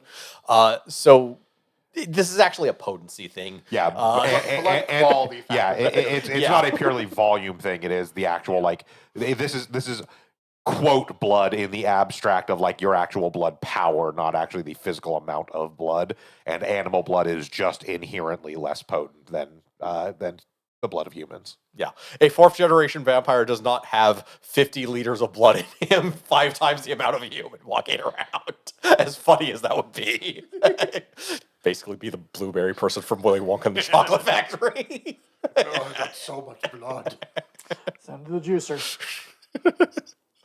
Your generation also determines how much blood points you can actually spend in a turn. Generally, if you bought your way up to 8, you can also see how this chart basically has this weird cutoff after 8, where it starts to just get progressively more powerful by a significant margin. Yeah, like the 3rd-generation blood pool and blood points per turn of. It's because they're 3rd generation. The answer is however Whatever the much they fuck they fucking want. need. Yeah. It's mechanically, they do whatever they fuck want on the scene, and the player characters cannot fucking stop them. I don't even care if they're mages, they're basically just fucked. Let's see. But yeah, there's also this neat chart of how, I already went out of that. But yeah. Yeah. Uh, No, I will say, you say that like I don't care if they're mages. They're just like, even mage acknowledges at a certain point. They talk about like the grand archmages, and they're just like, yeah, even they can't fuck with antediluvians. Like, no. no, but they tried. Literally, they tried. Yes. Several nukes. Eventually, their sun-focusing satellites got through. I think that after he Yes. took a crap ton of damage for everything else, including fighting other elder vampires. Technically kindred of the East, but yeah. Story for another time. So combat. Everything is just usually difficulty 6 for combat. Initiative is dex plus wits. Although there's the alternative, add your dex, add your wits, add 6, and that's just your initiative, just to make it faster than rolling initiative. But anyway, successes past the first on attacks gives you an extra dice for the damage roll. There are also defensive actions that the defender can use by aborting their action and either making a willpower check or spending a point. I believe you can make the check, and if you fail, you can spend the point. Yeah.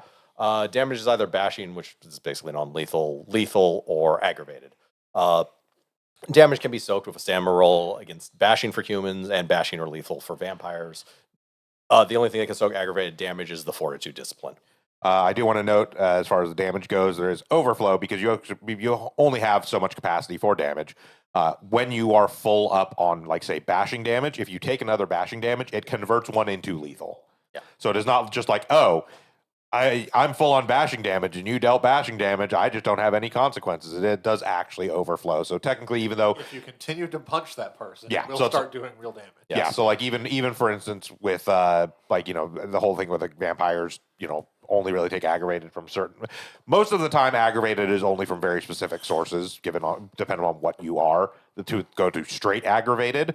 But it is entirely possible to take so much lethal damage that you then start taking aggravated damage. Yeah. In other words, if you keep punching a vampire for long enough, it will You eventually will kill them. Yeah, well, you'll knock them into torpor, Yeah, and then you torpor. will start doing aggravated damage, and you will kill them. Yeah. Because you've just punched them into, I don't know, meat paste. I don't know. You can't bat a vampire so hard, it does eventually die. Correct. Yeah, it is one of the things I actually like a lot about the system is that even though many of these things, you know, the vampires and werewolves and all these stuff, all these like superpower, supernatural things, technically speaking, a bunch of dudes with bats can eventually kill one of them. Yeah. All right. Like werewolves, it's much harder because most werewolves have some degree of regeneration, so it's really hard to make damage stick. But Yeah. So health. The vast majority of everything has the same number of health levels, and all of them pass the first. Reduce your dice pools for all rolls except reflexive ones like soak. So I suggest you just don't take damage. Good advice. Yep. I mean, it is actually like it sounds flippant. It is the best way to handle combat in the game is to be as good as you possibly can at soaking damage. Yeah.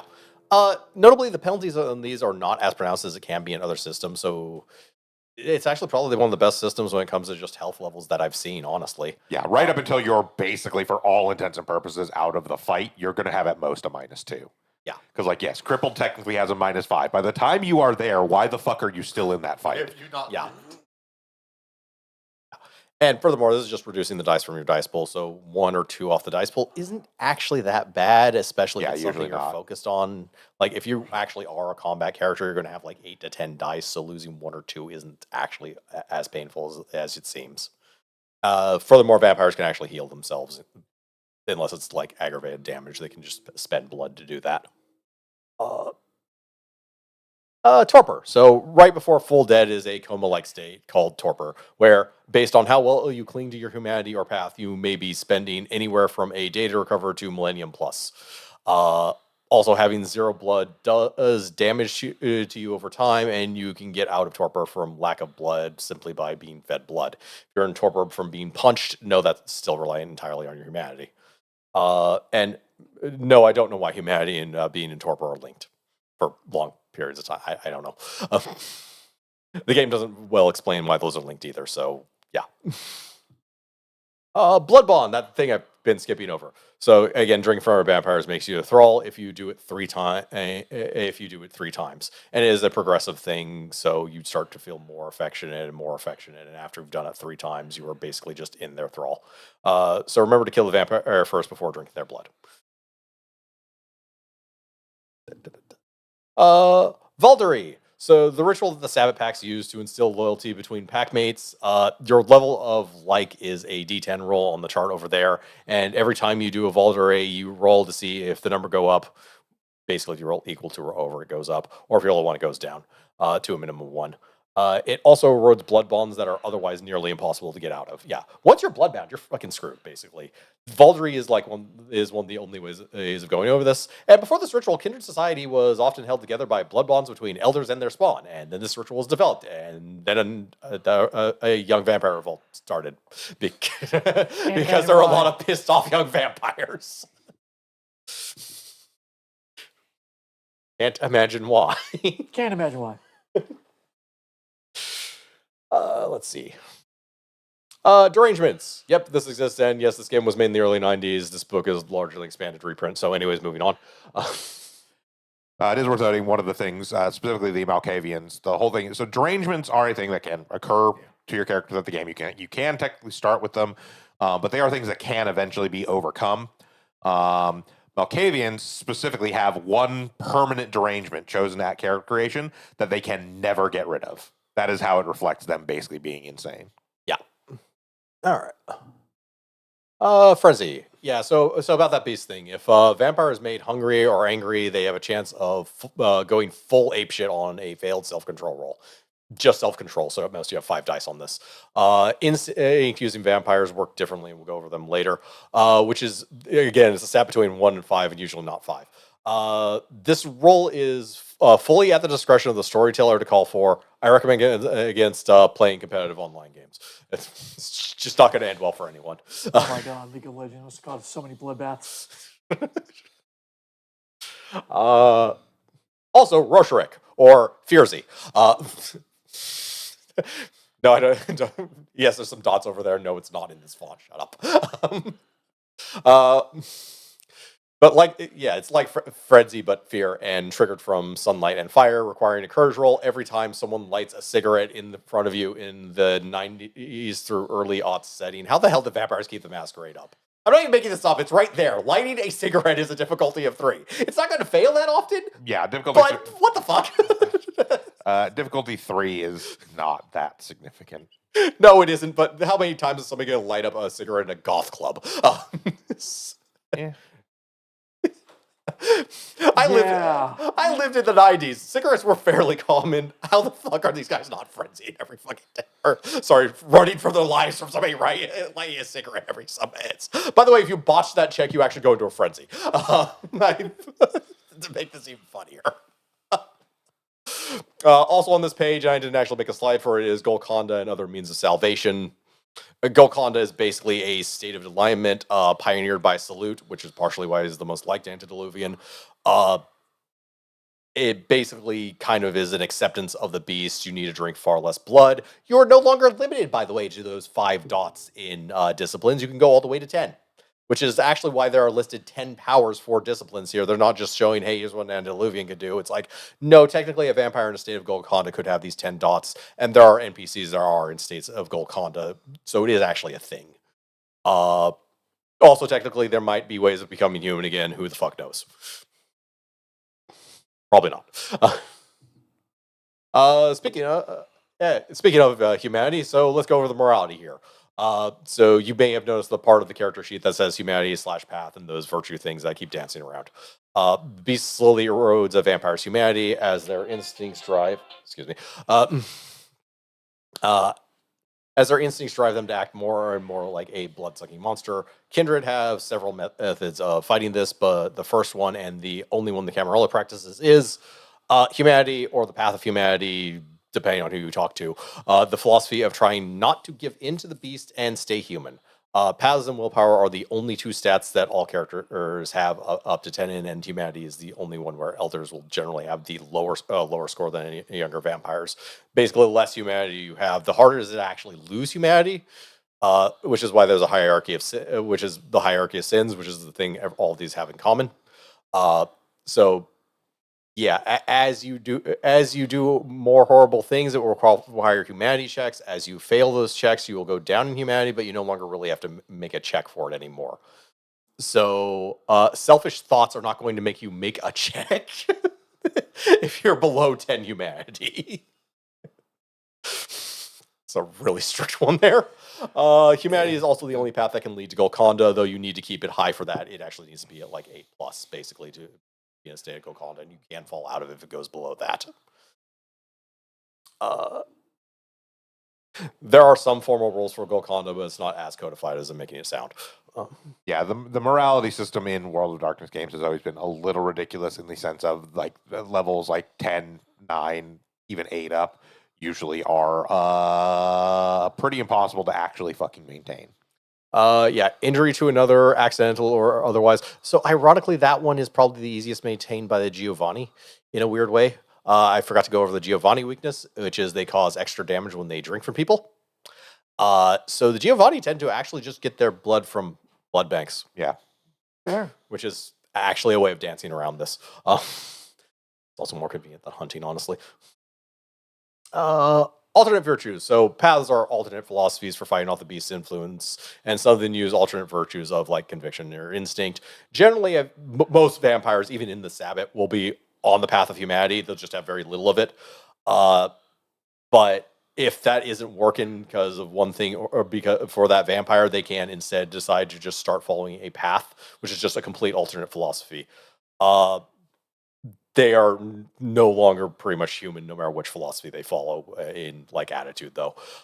So conviction, the alternate virtue, is about staying the course within your new inhuman beliefs, and instinct is about going with and controlling the beast. So they can ignore frenzies that are lower difficulty than their actual ranks and instincts, but otherwise they will frenzy automatically. There's no check for it. But they can every turn just roll their instincts in order to actually control what action they do while frenzied. They basically ride the frenzy. All right, so Path of Blood uses conviction and self-control. As you can see, not all paths will actually use both the alternate virtues. This path is mainly practiced by the Amite assassins and largely follows the clan's philosophies of, delaborizing, killing other vampires, and following Hakim, which is their antediluvian. The philosophy of killing all the other vampires is very much them tacking close to Hakim, whose background and origin is more about just trying to kill all the vampires. Kind of a vampire hunter becoming vampire sort of thing. Let's see. Path of the Bones. Filed by some Giovanni and inherited from the Cappadocians, which they took it from. Path is all about studying and learning about death in a cold and logical manner, valuing knowledge more than human life. I will describe a lot of these as, by the way, clan-specific paths. Most of that clan still doesn't follow this path. They still follow humanity. And also it is technically possible to follow these paths and not be part of that particular clan. It's just much more uncommon. Yeah. This one is probably the most likely for you to not be a part of the clan and follow that path, because there are other clans of death, including the survivors of the Cappadocians, which they got this from in the first place. Let's see. The Path of Cain, which is virtues of conviction and instinct, because I didn't put it on that page. A Sabbat path about becoming the most vampire you can, and vampire through learning about Cain and vampiring vampires until you vampire. I wish I was kidding on any of this. This is about the best way I had of describing this path. Path of Cathari. So the doctrine of the Cathars divided the world into good, the soul, and evil, the material. Then the Pope poped them out of existence in the 13th century. In any other RPG, this would be making a tangential statement that has nothing to do with what I was explaining. Some vampires at the time adopted these beliefs, taking the side of the material and fully embracing their job to be evil monsters. Literally the Satanist equivalents for this heresy. This is not unusual among paths, by the way. Yeah, the path of the Cathari is literally like, okay, well, the doctrine of Cathar says that the soul is good and the material is evil. We don't have souls anymore, so I guess we better be evil. We have to Yeah. be evil. It is questionable as to whether or not they actually have souls, by the way. It is worth noting the path of Cathari to have the funniest level 10 sin. Exercising restraint. If a Cathar ever exercises restraint, that is considered a sin by the purest point of the path of Cathar. I also love rationales in general, but that one's purpose is excess, not moderation. Yep. Let's see. Path of the Feral Heart. They believe their role in society is that of the hunter, neither indulging in nor shying away from the role and accepting the beast as a natural part of the self. Has its origins in the Dark Ages with the old gangrel path of harmony, which uses conscience as a virtue instead of conviction, as it emphasizes their part in the natural world. They still use instinct regardless, as, again, it's about riding along with the beast and accepting it. Strangely enough, does not lead to Golconda, even though you would think it would. Path of Honorable Accord, and the only path that uses both conscience and self-control. Honor and purpose are the focus of this path, although they see humans as food or chattel, they will still act honorably towards them, as personal honor is actually important. It is pretty much what it says on the tin. Right, Path of Liliths.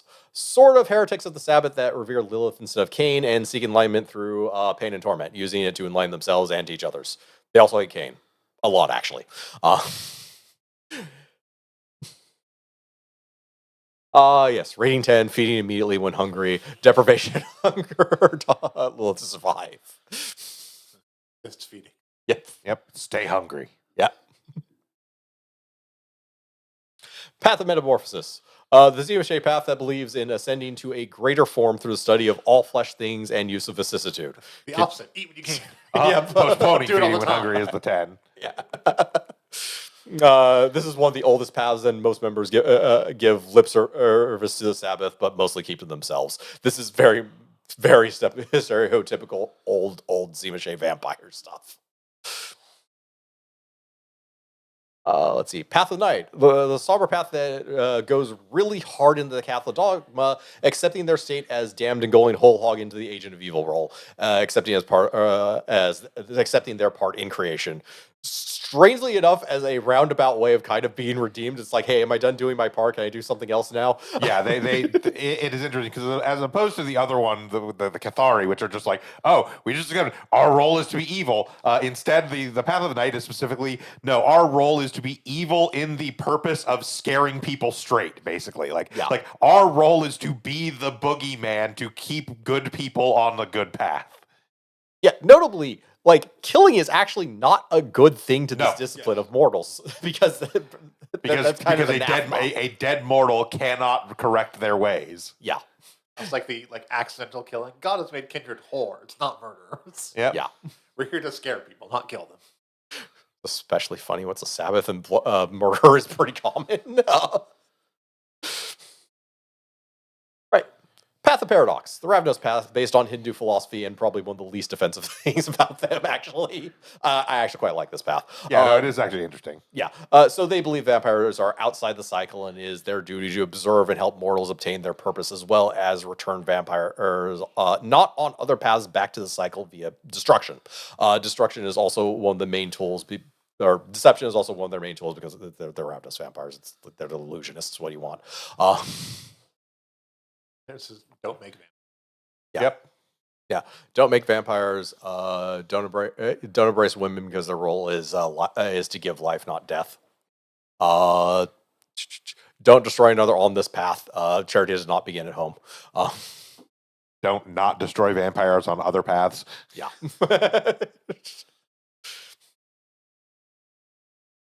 Let's see. The path of power and the inner voice. The other Somber path, all about being a La Sombra and turning it up to 11.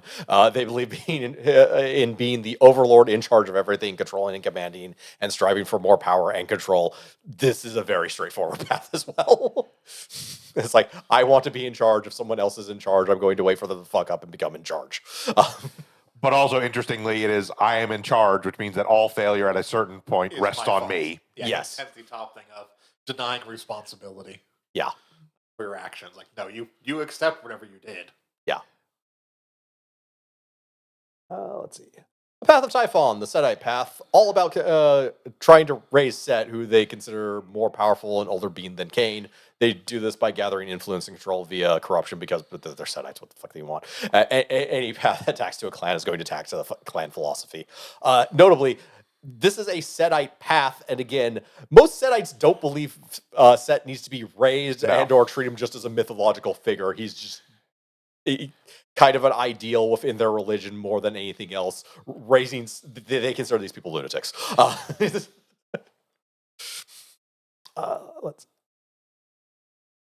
And storytelling, the pure DM advice section, standard to a lot of RPGs, even more so in the 80s and 90s. Vampire the Masquerade and other White Wolf games as well tend to emphasize the story a lot more than anything else, as is illustrated by the terms, storyteller, and the name of this chapter is storytelling, as Bograt has actually also gone over as we've been going through this. And again, the storyteller thing was also partially because they are much more focused on narrative and world building and building an experience, and also because they were afraid of getting sued by TSR. Yes. So chapter summary here, the advice is about mood, story structure, exploration of your character, themes of your story, events and conflicts and various other things in an excruciating large volume of words. Chapter runs for 21 pages with only 3 pieces of art and the character title to slightly shrink the word count. Also, it sort of describes the setting, which is just the modern world. By modern world, I mean 90s and early aughts when it was originally written, but kind of darker. And everyone's an asshole. By the way, regardless of what World of Darkness book we're reading, everyone is an asshole. Just assume that. Just like real life. Hey, not all mages are assholes. Sort of. Yeah. Mages are probably the imagined himself into an ass. Yeah, take Mages are- it as the blanket statement that any generalizations we make about World of Darkness, mages are basically the exception. Mages are basically the exception. Ironically, they are probably both the least asshole of any of the characters in the setting, except maybe Mummy, and responsible for the worst shit in the setting. Well, because they're not assholes, but they don't have any sense of right or wrong. That they have the most power of pretty much any group. Yes. So, Chapter 9, The Others, the antagonists of the saying that aren't vampires, starting with the perennial classic, the Society of Leopold, a.k.a. the Inquisition. What a show. A continuation of the original Middle Ages organizations that are magically secretive as the vampires don't worry about too hard. Staying around and having vast resources while staying unnoticed by the public, the Pope, and other church officials. No, I don't know how. Their main focus Granted, there are some. They are backed by some church officials. It is Yes. just no. They do operate explicitly in World of Darkness. The Pope does not know they exist. Yes. But yeah, their main focus is vampire exterminations, but sometimes their activities will extend to werewolves, mages as well, and everything else for that matter. Again, for the aforementioned reason, they really try not to get involved with mages when they can. Yeah.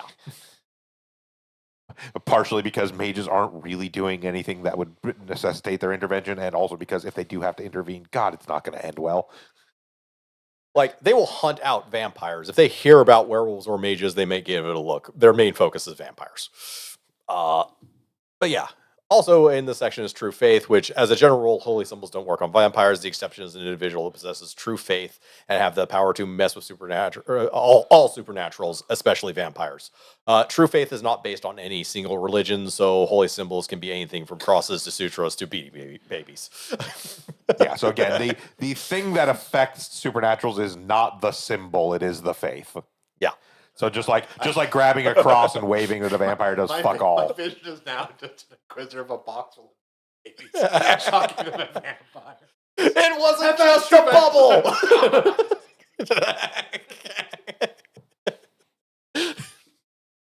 All right. The U.S. government, by what that meaning the NSA, really, a select few people in the NSA have discovered the existence of vampires and installed vampire detectors in key locations, devices that they got thanks to a think tank dedicated to paranormal research.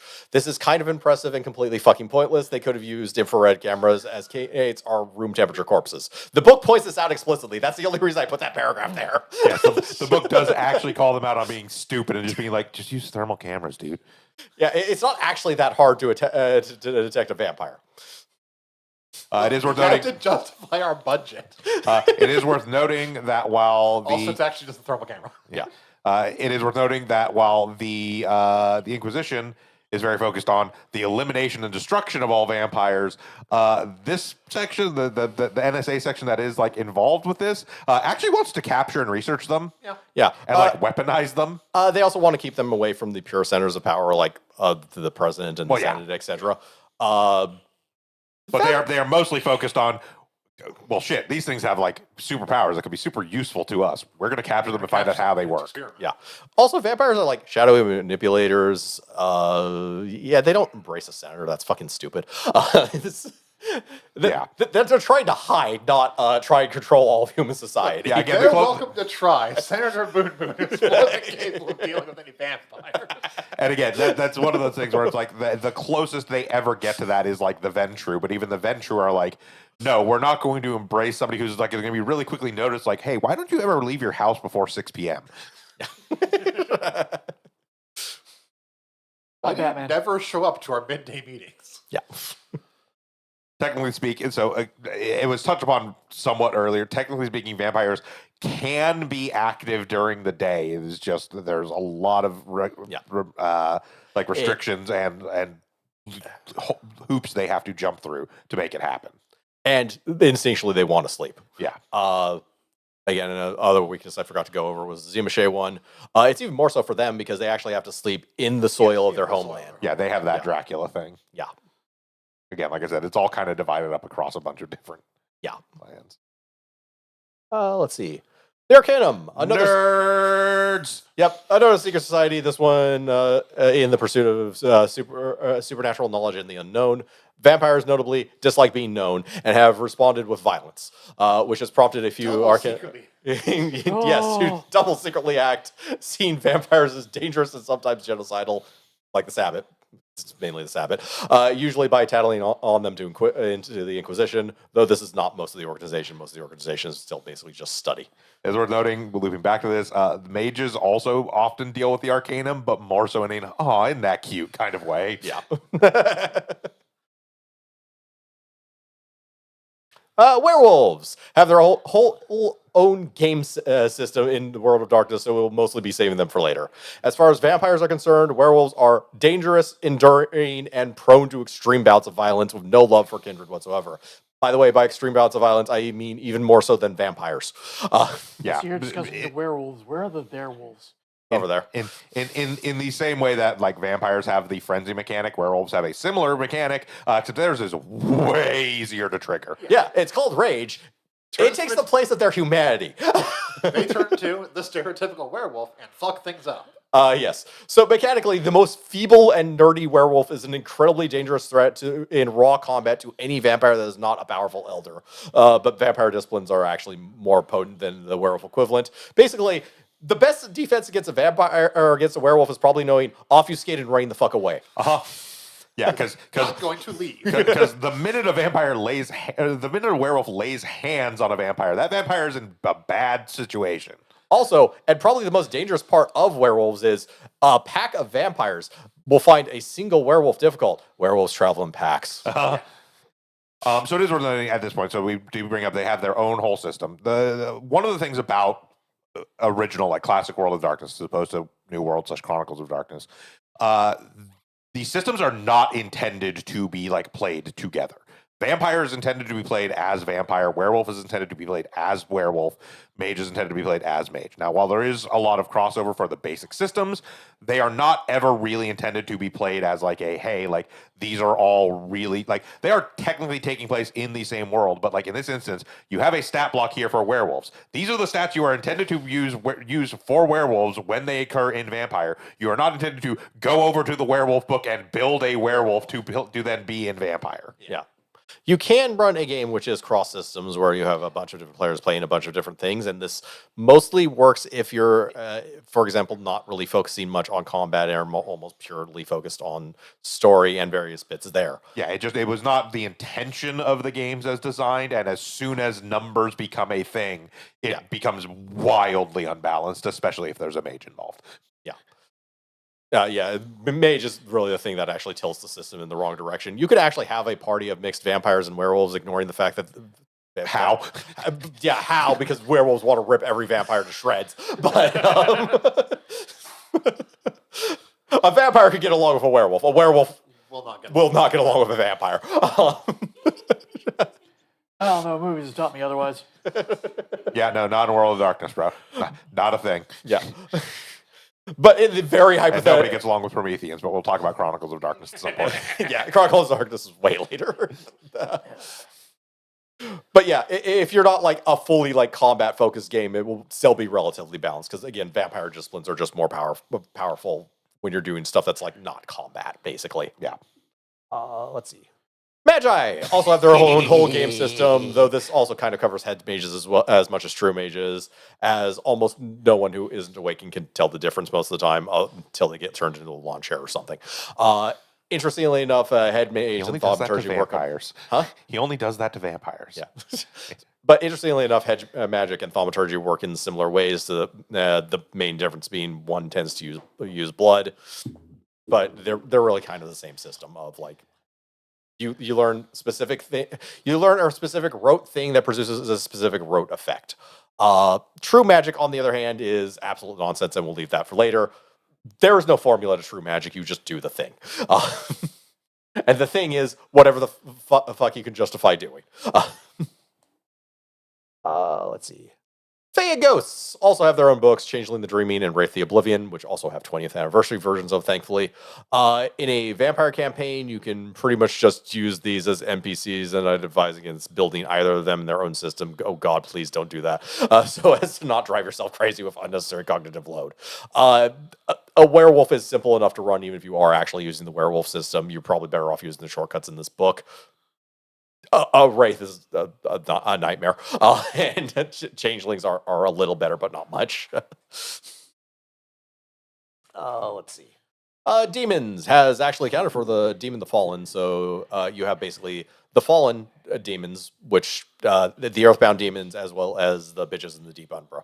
So the fallen are inaccurately kind of described as akin to vampires, but that's a good enough description. Fallen are basically like a person has eroded away so much that a demon from hell has basically kind of taken over their body, and in doing so kind of adapted partially to them, so they aren't complete monsters. The Earthbound have no such compunctions. They are actually just fucking dangerous monsters. And the demons of the deep umbra are their own fucking thing. The more traditional otherworldly patron demons that spread badness. They're the like deal with the devil type demons. Yeah. All three of these are kind of important depending on setting and what we're talking about. Mostly when it comes to vampires, actually the third one is more what like the Bali worship. Yes. So yeah. I think the occasional Earthbound. Let's see. Bestiary, in case you wanted to punch a bear. I mean, they have them because they're things you're existing in the real fucking world. You're gonna run into, fucking wolves and shit. Also feeding on animals. Yes. So. Feed on animals is a thing. Occasionally you're walking down a street and somebody throws an alligator at you. It just happens. They're in New York. I mean, you could be in New Orleans. Yeah. All right, chapter 10, Bloodlines. It is a major setting for World of Darkness, actually. So some vampires belong to offshoots of the clans or other unique blood brought about by various circumstance. And the 20th anniversary book reprints a curated list of the most interesting bloodlines from... What do you mean you put all of them in here? All right, fuck it, we're just doing the highlights. Again, I point out, these books are all like 500 to 600 pages. Yeah. Page 335. Yeah. So here's the Bali, the demon-worshipping bloodline. It's pretty much what it says on the tin, actually, here. Let's see. So it is worth noting, as we get into these, the vast majority of these are not intended to be played by players unless you want a really tense campaign. Yeah. So unlike other vampires, yeah, they just fucking have a weakness to holy symbols. It doesn't actually require true faith, and true faith is They worship demons. Yeah, they worship demons. It's fucking obvious. Their symbol's literally a pentagram. What the fuck do you want? Yeah. Yeah, they have their own. Yeah, they have their own unique discipline of Demoinen, as well as obfuscating presence. Demoinen is basically about sin and temptation. Let's see, Blood Brothers. Idiots. The man has no eyes. All right, so classification, even as vampires, is a bit loose on this one. They are technically. They are technically. These are basically a creation of Zimashay and Sabbat Tremere trying to make, I don't know, the most fucked up thing they can think of almost. I don't know. The thing, they're wearing pants. They're not that fucked up. So you see how this guy's eyes is on that guy?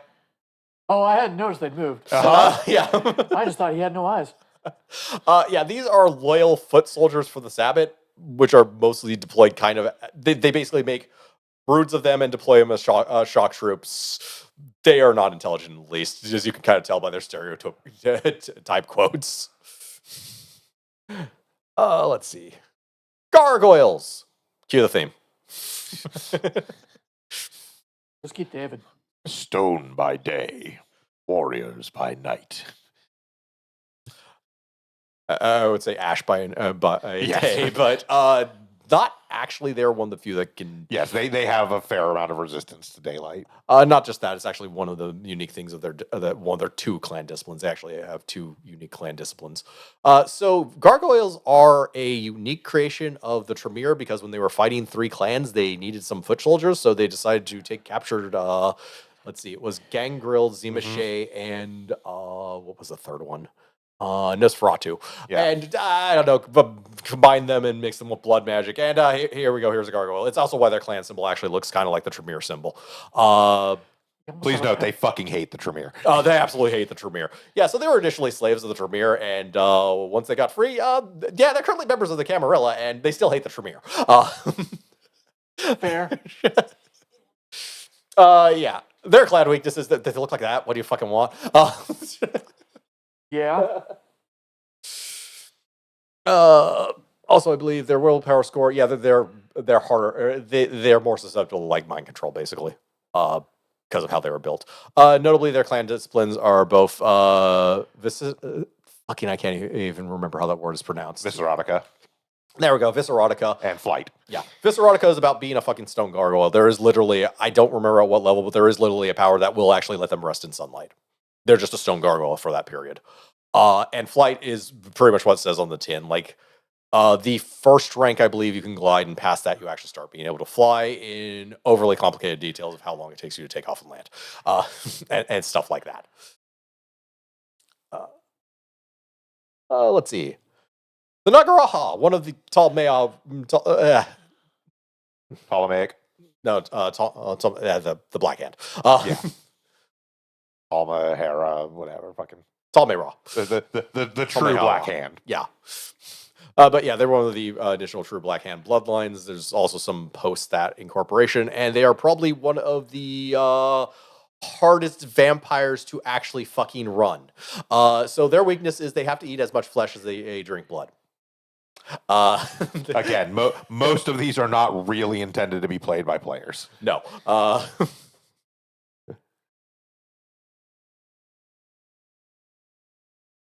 Let's see. Like again, the gargoyles are like, oh, you thought it was too easy to run a Nosferatu in modern society. Yep. The Salubri. Salute's former clan, which is a bloodline because they don't have an antediluvian, even though they kind of do. Don't worry about it too much. Technically, there's also Salubri Anti-Tribu and another branch, because they have two unique disciplines. Obeth, which is uniquely a healing ability. Only the Salubri know that one, and there's a warrior version as well. They both tack along the same lines. Their clan almost entirely pursues Golconda.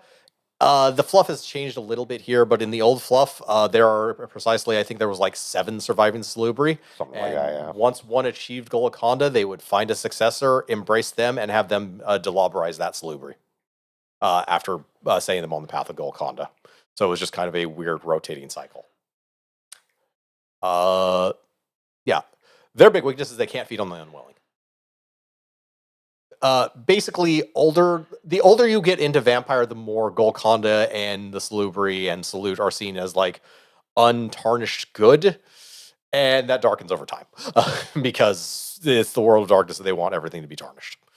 The Samiti. Led by Baron Samiti, I don't think I have to go over much of their fluff here. Yeah, you were talking about that voodoo stuff earlier. Yeah, again, the Yeah. Somdi are better now than they were, but Jesus Christ, man, Yeah. come on. This one is not anywhere near as bad. They're actually pretty respectful about Baron Yeah. Somdi as compared to how the Ravnos used to be. Their weakness is also as straightforward. They also have a unique clan discipline, Thanatosis, which is just about is also a. It's about basically all. What's the best way of putting this? Manipulate more the physical necromancy than the. It doesn't literally animate, but stuff like that. All right, True Bruja. Yeah, I know that dancing around the Bruja and saying that they're actually more elaborate than they originally sounded. Yeah, so the Bruja clan that currently exists is actually the clan of Troily, one of Bruja's childers that delabrized Bruja. Some of the Bruja are from a bloodline that wasn't delabrized by Troily. Troily was very, very passionate. Bruja was actually very dispassionate and a sage. Notably, the true Bruja also have a unique discipline that they inherited from Bruja proper, temperance, time manipulation, which is neat as hell, actually. And notably, their weakness is literally the opposite of the Bruja. They are actually dispassionate. They were also members of the Telmahe Ra. So that the Week of Nightmares thing also kind of blew up the main headquarters of the Telmahe Ra, and this kind of goes over that a little bit. Post that, the surviving True Bruja kind of allies sort of with Setites, because the one thing about Setites is they do actually gather a large amount of information, and the True Bruja are just scholars trying to learn things. So they're in a very weird place. Also, the true Brujas suck and nobody liked them. There's a bit of that. All right. Cappadocians, the mostly dead bloodline that was replaced by the Giovanni. Yep. Yeah, we talked a fair amount about them just in the context of them being connected to the Giovanni. There are technically some surviving Cappadocians, but yeah. Of note here is their clan discipline of necromancy. That wasn't their original clan discipline per se. I think it just got incorporated into necromancy as a path. But they had a more proper clan discipline in Dark Ages, which actually elaborated this clan a lot more. The spin-off Vampire Dark Ages, which also has its own 20th anniversary for some reason. because Dark Ages is technically an entirely separate system. Yeah, I know. It's just I think they covered most of what's in Dark Ages in the 20th anniversary, so Yeah. it's kind of weird. The Children of Osiris, which is not actually a clan per se, because It's an order. They're not traced by They're a a sect. bloodline. Yeah, they're a sect effectively. They are literally the opposite of the Setites, as you can kind of tell from their name. They are very much about humanity. Actually, theirs is the strongest. Or they are very much practice a strong path of humanity. Okay, go ahead.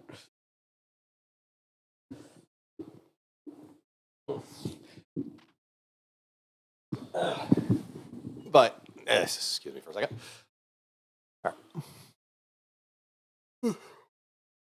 All right. Basically, Osiris was killed and brought back, but could no longer actually sire anyone. But he did teach his unique discipline of Bardo, which is itself about basically keeping and raising your humanity.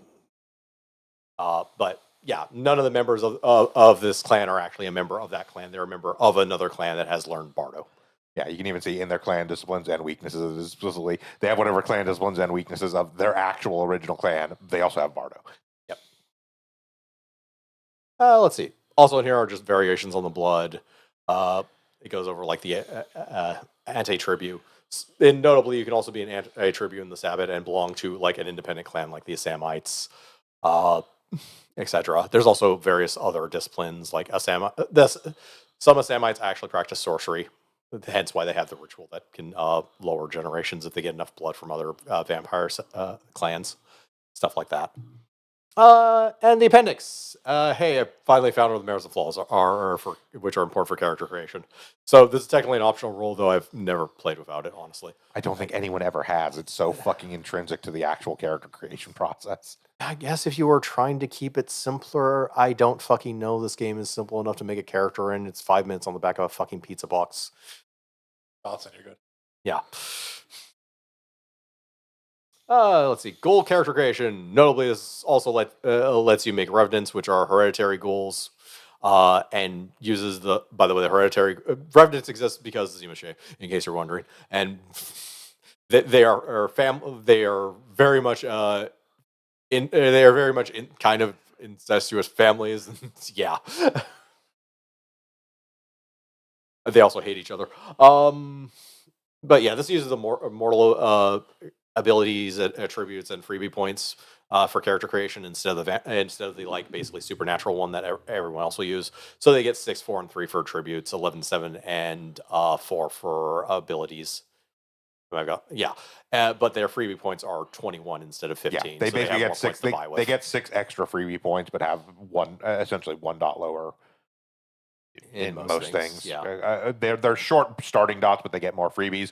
It is noted that they, as mortals, can also take an additional 7 freebie points in flaws. Yes. It is also notable that if you actually add in all of the mortal character creation from all of the game lines, they have a holy shit ton of options to spend freebie points on. Oh yeah, It's funny absolutely. as hell. Basically, every supernatural has some sort of mortal being tied to them in one way or another. Yeah. And there's a lot of like extra little things that you could buy, like hedge magic or supernatural fucking powers in some cases, and various things like that. Let's see. And finally, the back of the book. A vampire you can be. The storyteller system was built with the idea of doing exactly that, and this is the most dated version of it in all its clunky glory. Like all tabletop RPGs, this game is what you make of it with your friends at the table, no matter what mood the book is trying to set, honestly.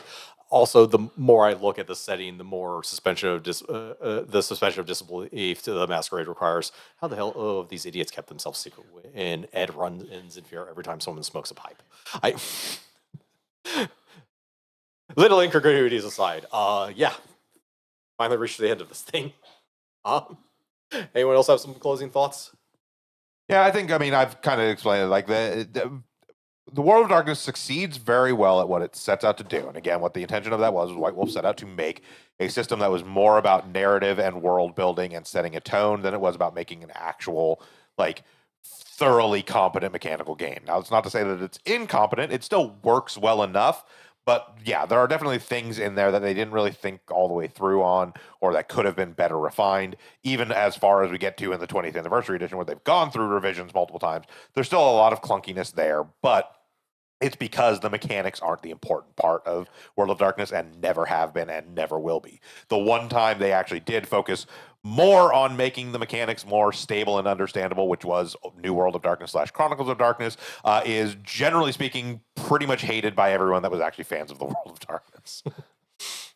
There's a reason why 20th anniversary exists. On the other hand, it did carry on for a decent amount, so I guess it got its own following or something. Well, so there were a lot of people that came into World of Darkness with New World of Darkness / Chronicle of Darkness, and those people like it. Anybody that actually played old World of Darkness with any degree of regularity basically fucking hated New World of Darkness. And it is why they went back to like you said, 20th anniversary and V5, which is in and of itself a continuation of the classic World of Darkness. Chronicle of Darkness is, for all intents and purposes, dead at this point. Yeah. But yeah. Any event, I think that basically wraps up this book because we've gone definitely over long. Yeah, it's almost 2 o'clock now. So yeah, well, thank you for joining us for this. We'll be back next week talking more about some more World of Darkness stuff, actually. And we'll be back in just a little bit today with our start of Super Ramu Sundays as we play more Fantasy Maiden Wars. Until then, I've been Bograt. I've been Hunter Green. I've been Shiv. Krampus is here. I've been the Krampus. And I'm Vincent. Have a good one, everyone. Yep. And hindsight's 2020.